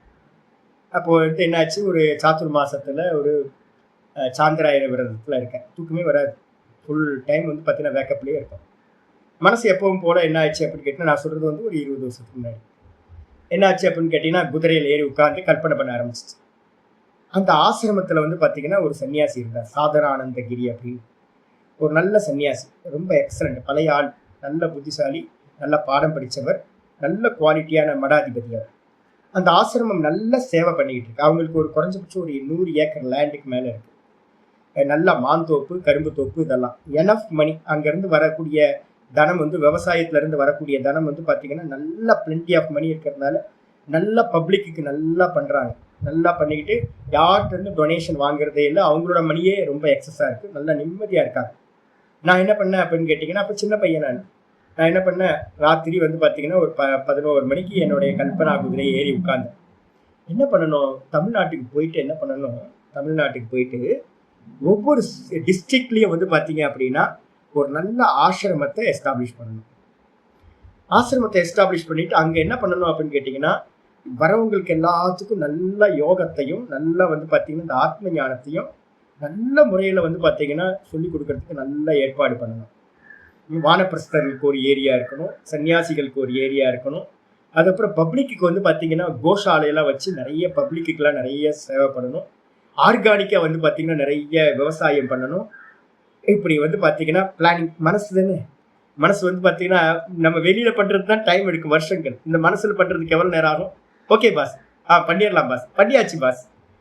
உடனுக்குடனே வந்து பாத்தீங்கன்னா இந்த மனோராஜ்யம் வந்து பாத்தீங்கன்னா ஸ்டார்ட் பண்ண மாத்திரத்துல ஓகே ஒரு டிஸ்ட்ரிக்ட்ல பண்ணியாச்சு, இதை அப்படியே கட் அண்ட் பேஸ்ட் பண்ணு எல்லா டிஸ்ட்ரிக்டும் பண்ணியாச்சு. அதுக்கப்புறம் என்ன பண்ணலாம், இந்த புக்ஸ் எல்லாம் பப்ளிஷ் பண்ணணும். இந்த பகவத்கீதையெல்லாம் வந்து பாத்தீங்கன்னா எல்லா இடத்துக்கும் கொண்டு போகணும், நல்லா புரியுற மாதிரி எல்லாத்துக்கும் சொல்லணும். சரி பண்ணியாச்சு பாஸ், அடுத்து என்ன பாஸ், அடுத்து என்ன பாஸ், அடுத்து என்ன பாஸ். இந்த மனசுன்ற பூத்தம் கேட்டுக்கிட்டே இருக்கு. டக்கு டக்குன்னு முடிச்சிருது, கல்பனை தானே. எல்லாத்தையும் முடிச்சு அடுத்து அடுத்து அடுத்துன்னு இது போயிட்டே இருந்துச்சு வந்து பாத்தீங்க அப்படின்னா 4 மணிக்கு வந்து பாத்தீங்கன்னா மணி அடிச்சோன்னு நின்று போச்சு. அதுக்கு என்ன பண்றதுன்னு தெரியல ஒரு அளவுக்கு மேல. அதுக்கப்புறம் என்ன பண்ணுவீங்க, நான் ஒரு 2 மணி நேரம் 3 மணி நேரம் நீங்க என்னெல்லாம் பண்ணணும்னு நினைக்கிறீங்களோ அதெல்லாம் மனசுல பண்ணுங்க. அதுக்கப்புறம் என்ன பண்ணுவீங்க, பண்றதுக்கு ஒண்ணும் இல்லை. அதுக்கப்புறம் வந்து பாத்தீங்க அப்படின்னா நான் வந்து பாத்தீங்கன்னா அன்னைக்கு பகல்ல இறங்கி வந்தோன்னே அந்த ஆசிரமம் தான் எனக்கு வந்து பாத்தீங்கன்னா ஒரு பெரிய ஒரு இதா தெரிஞ்சது, பெரிய காரியம் பண்ணிட்டு இருக்கு அப்படின்னு. அந்த சன்னியாசிட்ட வந்ததுக்கு அப்புறம் தான் தெரிஞ்சது அவர் என்ன பண்றாரு, அவர் உட்கார்ந்து இருக்காரு சாதாரணமா.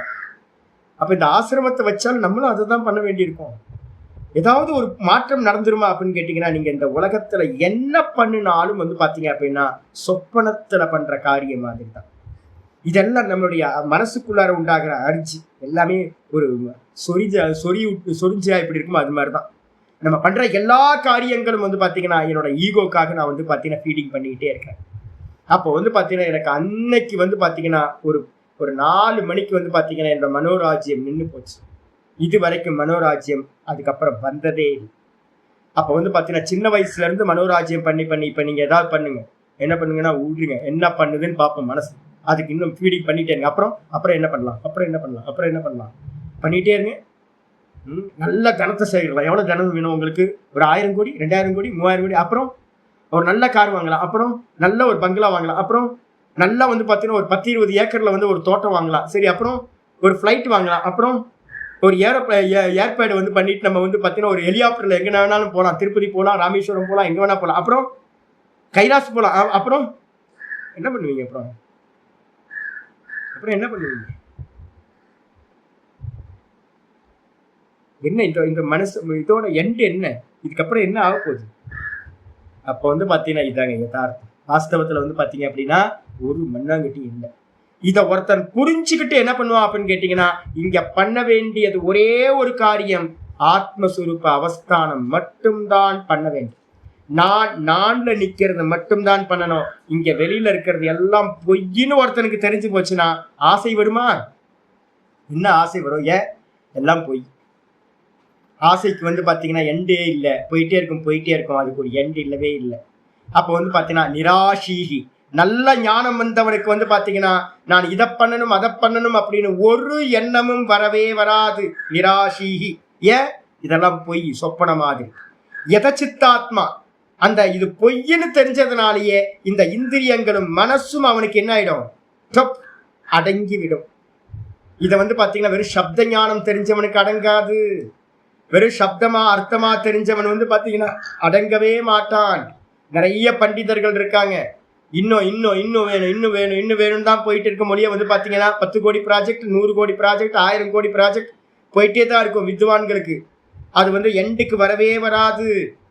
அப்ப வந்து யாருக்கு வந்து பாத்தீங்கன்னா இது பொய்ன்னு தெரிஞ்சிடுச்சோ, ஆசை போயிடும். ஆசை போச்சுன்னா இந்திரியங்களும் மனசும் அடங்கிவிடும். அதுக்கப்புறம் தியக்த சர்வ பரிகிரக, அவன் என்ன பண்ணுவான் அப்படின்னா ரமண பகவான் மாதிரி வெறும் கௌப்பீனம் மட்டும் போதும், அதுவே அதிகம்தான்.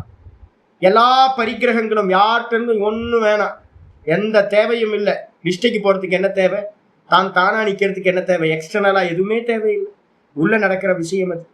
அப்ப அது அவன் என்ன பண்ணுவான் அப்படின்னா ஷாரீரம் கேவலம் கர்ம, அவன்கிட்ட ஒரே ஒரு கர்மா மட்டும் தான் நடக்கும். என்ன கர்மா அப்படின்னா தான்ல நிக்கிறதுக்கு என்ன கர்மா தேவை அப்படின்னா சாப்பிட்றது தூங்குறது, கானா பீனா சோனா, சாப்பிட்றது தூங்குறது.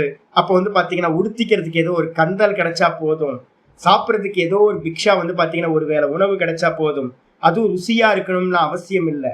இந்த சரீரத்தை நிர்வாகம் நிக்கிறதுக்கு தேவையான கர்மத்தை மட்டும்தான் பண்ணுவான், வேற எந்த கர்மத்தையும் பண்ண மாட்டான்.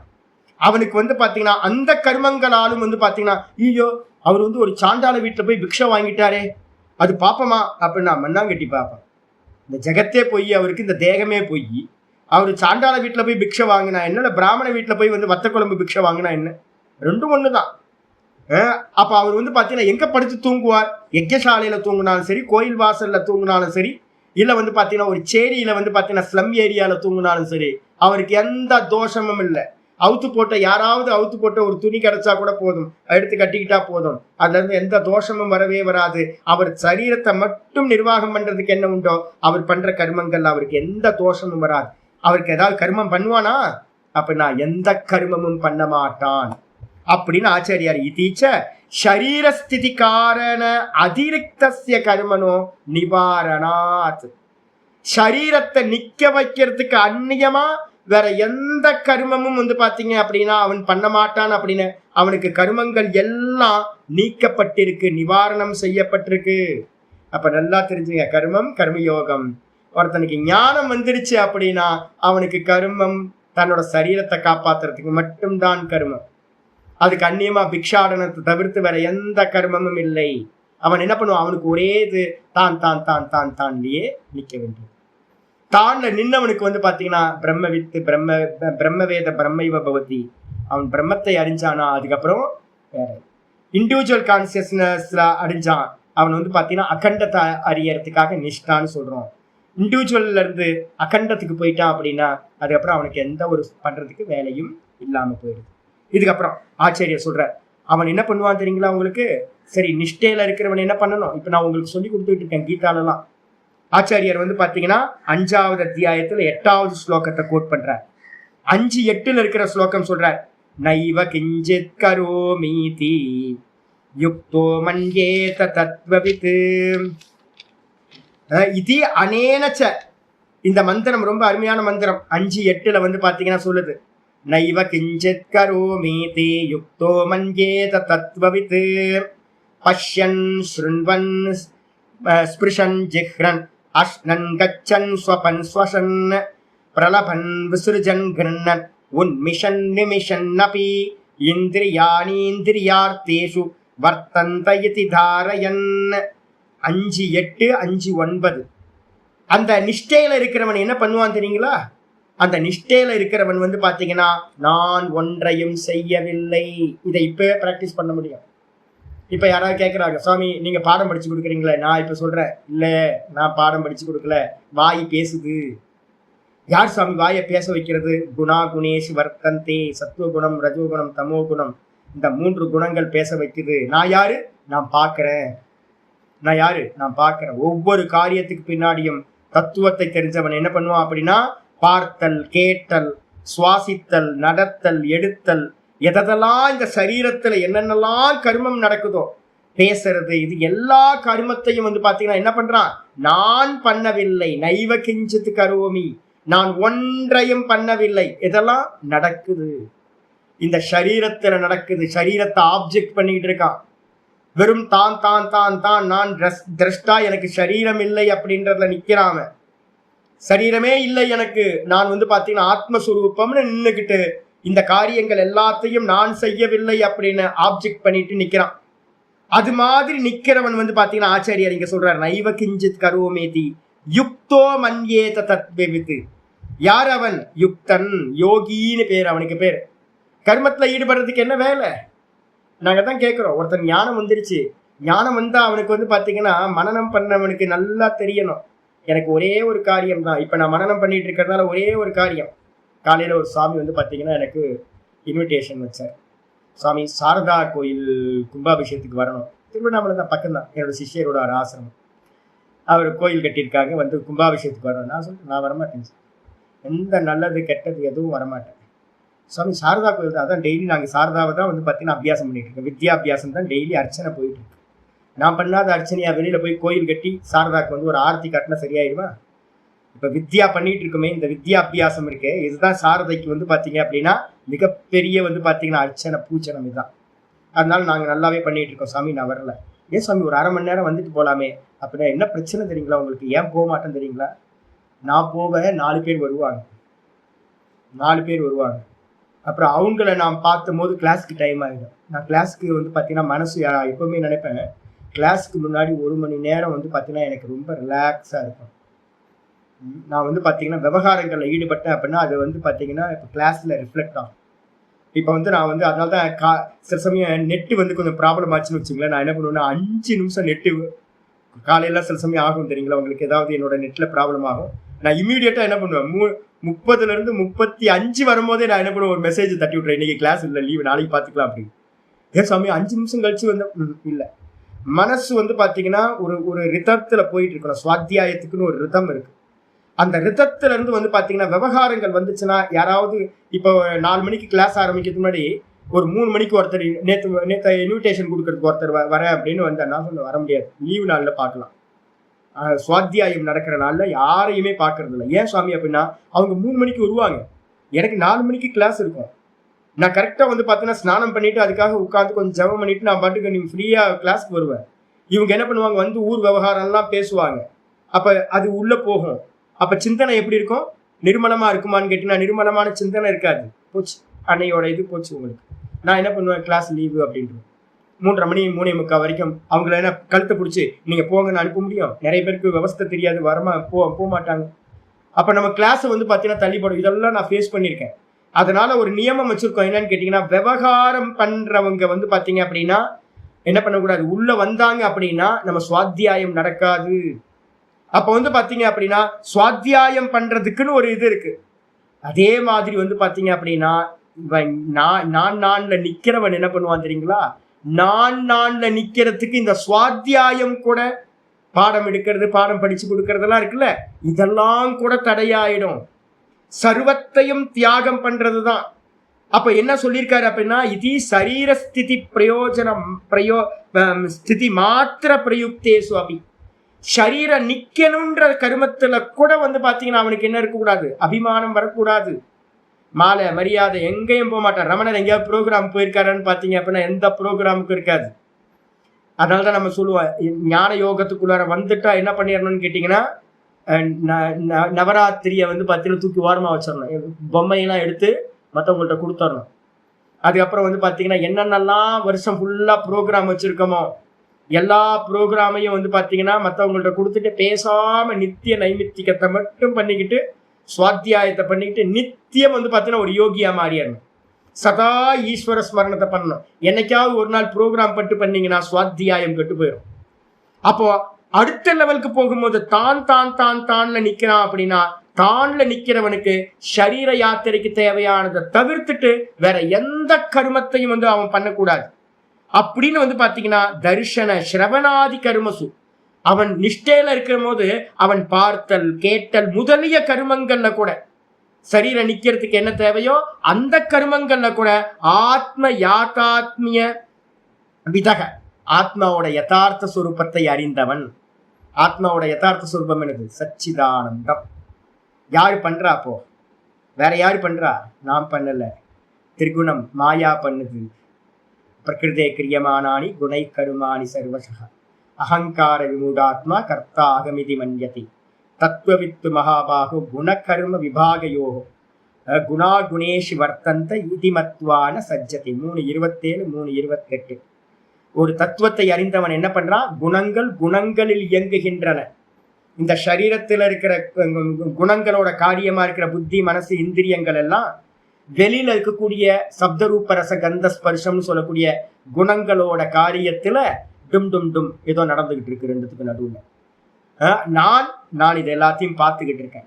இந்த வாய் பேசிக்கிட்டு இருக்கு, நான் பார்த்துக்கிட்டு இருக்கேன். இந்த மனசு அதுக்கு கோஆபரேட் பண்ணுது, அதை நான் பார்த்துக்கிட்டு இருக்கேன். என் புத்தி வந்து பாத்தீங்கன்னா ஒர்க் பண்ணிட்டு இருக்கு, அதை நான் பார்த்துக்கிட்டு இருக்கேன். என் சுவாசம் நடந்துகிட்டு இருக்கு, நான் பார்த்துக்கிட்டு இருக்கேன். என்னோட கை தலையெல்லாம் அசையுது, நான் பார்த்துக்கிட்டு இருக்கேன். அப்ப நான் வேற, இது வேற, நான் இல்லை, நான் பார்க்கிறவன் மட்டும்தான் அப்படின்னு வந்து பாத்தீங்க அப்படின்னா ஆத்மாவோட யதார்த்த சுரூபத்தை அறிந்தவன் ஆத்மவித்து என்ன பண்றான்? கரோமி இதி ந கரோமி இதி. நான் வந்து பாத்தீங்கன்னா கரோமி இதி பிரத்யேசிய சமாஹித சேதஸ்தயா சதா அகர்த்தவியத்துவ உபதேசாத்.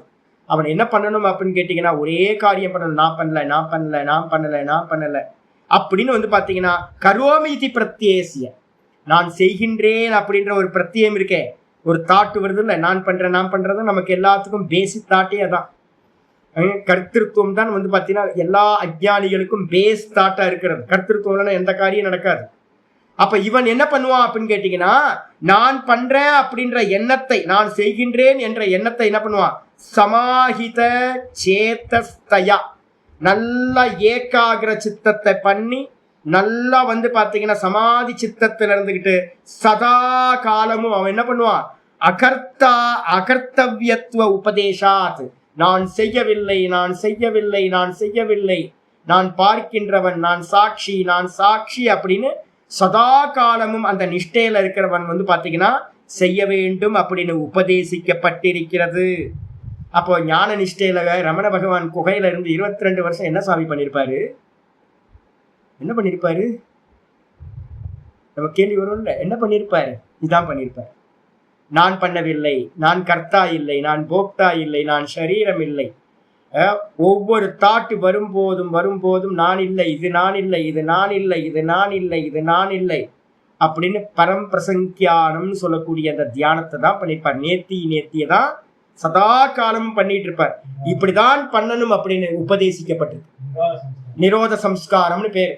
நிறைய பரம்பிரசங்கியானத்துக்கு அப்புறம் நிரோத பரிணாமம்னு சொல்றோம். சதா காலமும் வந்து பாத்தீங்கன்னா இதையே அபியாசம் பண்ணிக்கிட்டு இருக்கிறதுக்கு தான் உபதேசிக்கப்பட்டிருக்கு. அப்ப ஞானம் அடைஞ்சவன் சர்வ கர்மங்களையும் விட்டுட்டு ஞான நிஷ்டைக்காக என்ன பண்ணணும்? பேசாம குவைட்டா உட்கார்ந்துட்டு சரீர யாத்திரைக்கு மட்டும் பண்ணிட்டு இருக்கணும். அதுக்காக தான் சொல்லுவோம், சும்மா இருக்கிற சன்னியாசிக்கு, மரத்தடி சன்னியாசிக்கு 3 பட்ட சாதம், வேலை பண்றவங்களுக்கு 1 பட்ட சாதம், கோயில்ல வேலை பண்ணா 1 பட்ட சாதம், கோயில்ல வந்து தியான மண்டபத்துல உட்கார்ந்துக்கிட்டு மரத்தடியில உட்கார்ந்துட்டு இருக்க சன்னியாசிக்கு 3 பட்ட சாதம். ஏன் அப்படின்னா ஒர்க் அதிகம் அவங்களுக்கு. மற்றவங்களாவது வந்து பாத்தீங்கன்னா 8 மணி நேரம் வேலை பார்த்துட்டு போறாங்க. இந்த சன்னியாசி என்ன பண்ணிட்டு இருக்கான்? 24 மணி நேரம் வேலை பண்ணிட்டு இருக்கான். என்ன வேலை? நான் இல்லை, நான் இல்லை, நான் இல்லை, நான் இல்லை. எவ்வளவு அவேர்னஸா இருக்கணும். 24 மணி நேரம் வேலை நடந்துகிட்டு இருக்கு ஒரு சன்னியாசிக்கு. மிஸ்டேக் 24/7 நடக்குது. லீவ் இல்லை அவனுக்கு, எந்த லீவும் இல்லை, எந்த பண்டிகை இல்லை, எந்த ஒரு இதுவும் இல்லை. சதா காலமும் வந்து பாத்தீங்கன்னா இது நான் இல்லை, நான் இல்லை, நான் பண்ணல, நான் பண்ணல, நான் பண்ணல அப்படிதான் வந்து பாத்தீங்கன்னா அவனுக்கு உபதேசிக்கப்பட்டிருக்கு. அதனால ஆத்ம தத்துவ விதக சம்யக்கு தரிசன விருத்தம். ஆனா ஆத்ம தத்துவத்தை அறிந்தவன் சம்யக்கு தரிசனத்துக்கு விரோதமா மித்யா ஞான ஹேத்துக்கா, மித்யா ஞானத்தின் மூலமா கொண்ட கர்மயோகம் வந்து பாத்தீங்கன்னா அவன் கர்மயோகம் பண்ணுவான் அப்படின்னு சொல்ல முடியுமா? அப்படின்னா நீங்க வந்து பாத்தீங்கன்னா கர்மயோகத்தை அவன் கண்டிப்பா வந்து பாத்தீங்கன்னா பண்ணிருக்க மாட்டான். ஏன் அப்படின்னு கேட்டீங்கன்னா கர்மயோகம்ன்றது அஜ்ஞானத்தை மூலமா வச்சுக்கிட்டு நான் கர்த்தா, என்னோட சித்த சுத்திக்காக நான் இந்த கர்மத்தை பண்றேன், ஈஸ்வரார்ப்பணமா பண்றேன்ற புத்தியோட பண்றது. அஜ்ஞானம் இருக்கு. சம்யக்கு ஞானம்னா நான் கர்த்தா இல்லை, நான் போக்தா இல்லை, நான் சுத்த ஆத்ம சரீரம், எனக்கு சரீரமே இல்லைன்றது. அப்ப நான் சரீரமே இல்லைன்னு இருக்கிறவனுக்கு நான் சரீரம், நான் கர்த்தான்ற எண்ணத்தோட ஒரு கர்மயோகம் சம்பவிக்குமா அப்படின்னா அதை வந்து பாத்தீங்கன்னா சொப்னே அப்படி ந சம்பாவயித்தும் சக்கியதே யஸ்மாத். எந்த காரணத்தினால அவனுக்கு வந்து பாத்தீங்கன்னா கண்டிப்பா சொப்பனத்துல கூட ஒரு ஞான நிஷ்டன் என்ன பண்ண மாட்டான். ஞானத்தை அடைந்தவன் கண்டிப்பா வந்து பாத்தீங்கன்னா கர்மத்தை வந்து பாத்தீங்கன்னா சொப்பனத்துல கூட அவன் கர்மம் பண்றான்னு சொல்ல முடியாது. கர்மமும் கர்மயோகமும் ஒரு ஞானத்தை அடைந்தவனுக்கு கண்டிப்பா வரவே வராது. அவன் ஞான நிஷ்டைக்கு தான் போவான். அப்ப யாருக்கு வந்து பாத்தீங்கன்னா கர்மயோகம் சித்திக்குது அப்படின்னா ஒரு நல்ல கன்க்ளூஷனுக்கு வந்துடணும். தஸ்மாத் அப்படின்னு ஆச்சாரியா சொல்ற. இதை நம்ம நாளைக்கு பார்த்தா நல்லா இருக்கும். ஒரு கிளாஸ்ல அது முடிச்சிருவோம். நாளைக்கு பார்க்கலாம். இதோட நம்ம வச்சுக்கணும். அப்ப நல்லா தெரிஞ்சுக்கணும், ஸ்டெப்ஸ் மேல ஏறுவாங்களோடைய கீழே இறங்க மாட்டாங்க. பதித்தனா ஆயிடக்கூடாது. அதனால தான் நான் சொல்லுவேன்ல, ஒருத்தருக்கு ஒரு கிளிம்ஸ் வந்துச்சு அப்படின்னா, இப்ப நீங்க எங்கேயாவது பாருங்களேன், நார்த் இந்தியாவில் என்ன பண்ணுவாங்க அப்படின்னு கேட்டீங்கன்னா, ஒருத்தருக்கு ஒரு பரோட்ச ஞானம் வருதுன்னு வச்சுங்களேன், என்ன பண்ணுவாங்க அப்படின்னு கேட்டீங்கன்னா, சாதகர்கள் எல்லாமே சொல்லுவாங்க, நார்த் இந்தியாவில் படித்தவங்க எல்லாம். இப்போ நான் பிரஸ்தானத்திரையை முடிச்சேன்னு வச்சுங்களேன், பிரஸ்தானத்திரையை வந்து பார்த்தீங்கன்னா முடிச்சோன்னே பிருகதாரண்யம் முடித்தேன். பிருகதாரண்யமும் இதுவும் பிரம்மசூத்திரமும் எனக்கு ஒன்றா போச்சு. பிரம்மசூத்திரம் முடிஞ்சது, பிருகதாரண்யம் முடிஞ்சது. எனக்கு வந்து பிருகதாரண்யம் உங்களுக்கு சொல்லிக் கொடுக்கணும். இந்த சமுதாயத்துக்கு வந்து பிருகதாரண்யம் தான் ஒரு மொத்த வந்து பார்த்தீங்கன்னா உங்களுக்கு அடிமை ஆயிடுவீங்க. பிருகதாரண்யம் படிச்சீங்கன்னா அடிமை. நீங்கள் என்ன என்ன ஞானம் தெரியுங்களா உங்களுக்கு? ஃபீஸ்ட்னா வந்து பார்த்தீங்கன்னா பிருகதாரண்யம். எனக்கு வந்து பார்த்தீங்கன்னா இருந்த குறை நிறைய எல்லாம் வந்து பார்த்தீங்க அப்படின்னா அந்த பிருகதாரண்யம் படித்தோன்னே அவ்வளோ நிறைவாகி போச்சு படிக்கிறதுல எல்லாம். அதுக்கப்புறம் என்ன பண்ணேன் அப்படின்னு கேட்டிங்கன்னா, நான் வந்து பத்ரிநாத்தில் போய் கொஞ்சம் மௌனமாக இருந்தேன். அதுக்கப்புறம் உத்தரகாசியில் வந்து பார்த்தீங்கன்னா மௌனமாக இருந்தேன்.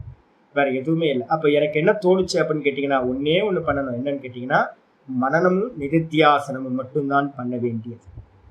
எவ்வளோ காலம் வந்து பார்த்தீங்கன்னா சந்தேகம் தெரியல வரைக்கும், நம்மளோட கன்க்ளூஷன் வர வரைக்கும், தெளிவாகிற வரைக்கும், சித்தம் தெளிவாக இதுதான் அப்படின்னு தெரிகிற வரைக்கும் மனனத்தை பண்ணிக்கிட்டே இருக்கணும். மனனம் முடிஞ்சிச்சு அப்படின்னா அது அப்படியே நிதித்தியாசனத்துக்கு போயிடும், நிஷ்டைக்கு போயிடும்.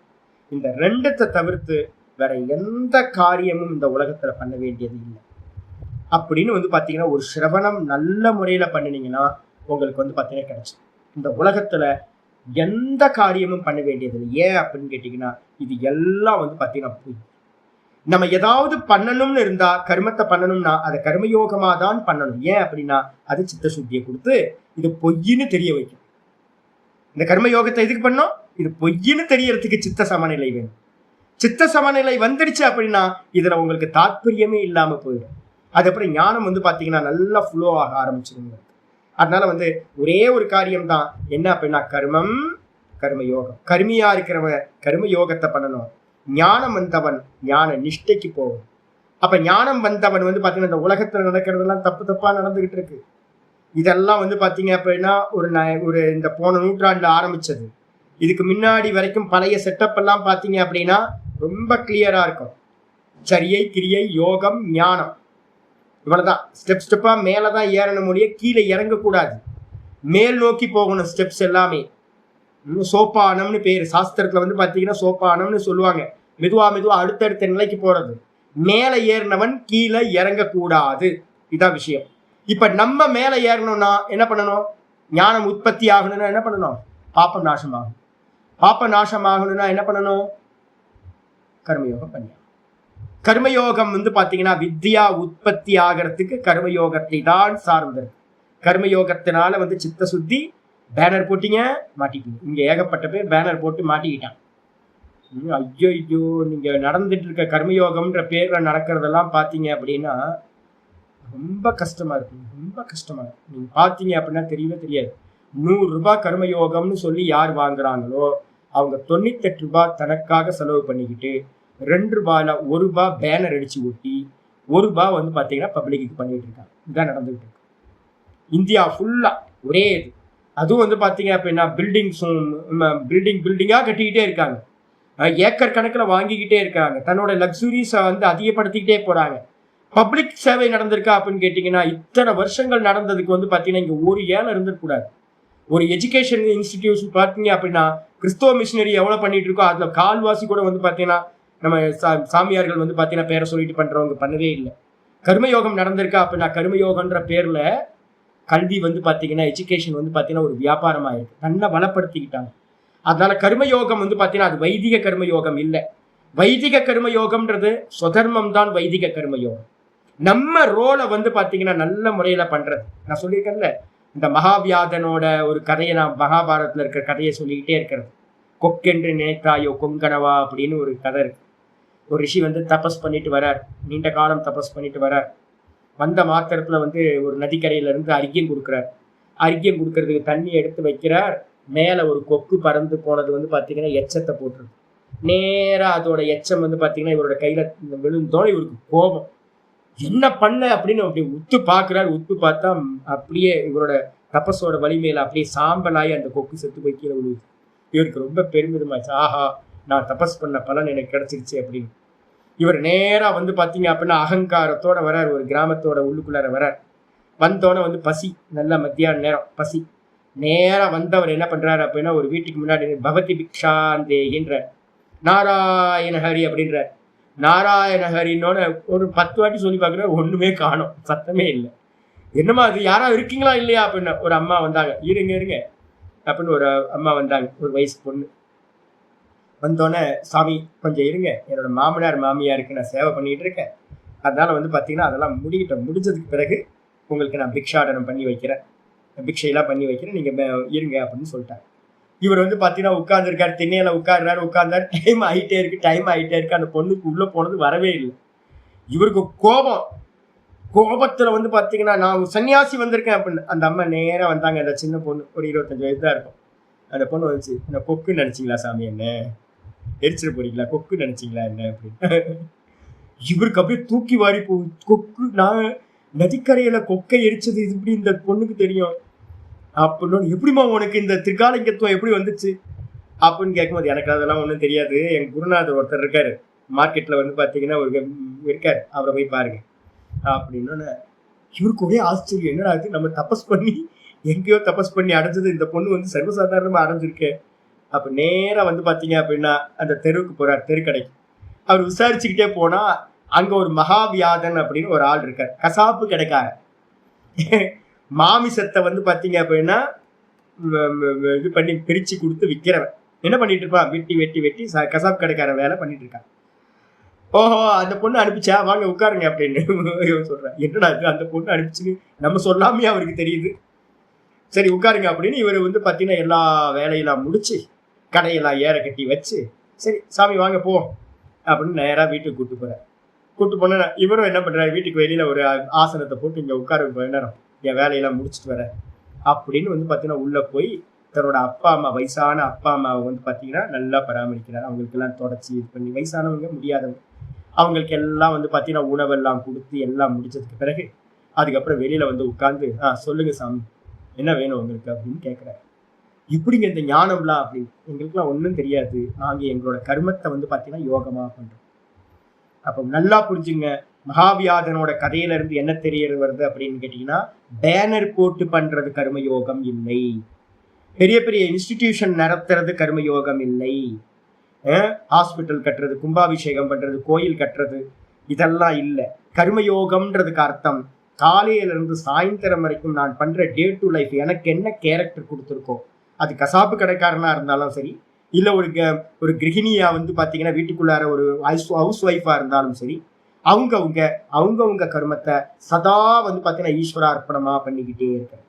அப்ப என்ன ஆகும், எந்த ஒரு ஈஸ்வரன் எதை கொடுக்குறாரோ அது பிரசாதம், ஈஸ்வரன் பிரசாதத்தை கொடுக்குறாரு அப்படின்னு அப்படியே ஸ்வீகாரம் பண்ணிக்கிட்டு என்னோட கர்மத்தை பண்ணிட்டு நான் மனசு மெதுவா தேர் வந்து பார்த்தீங்கன்னா நிலைக்கு வந்த மாதிரி வந்து சேர்ந்தோம்.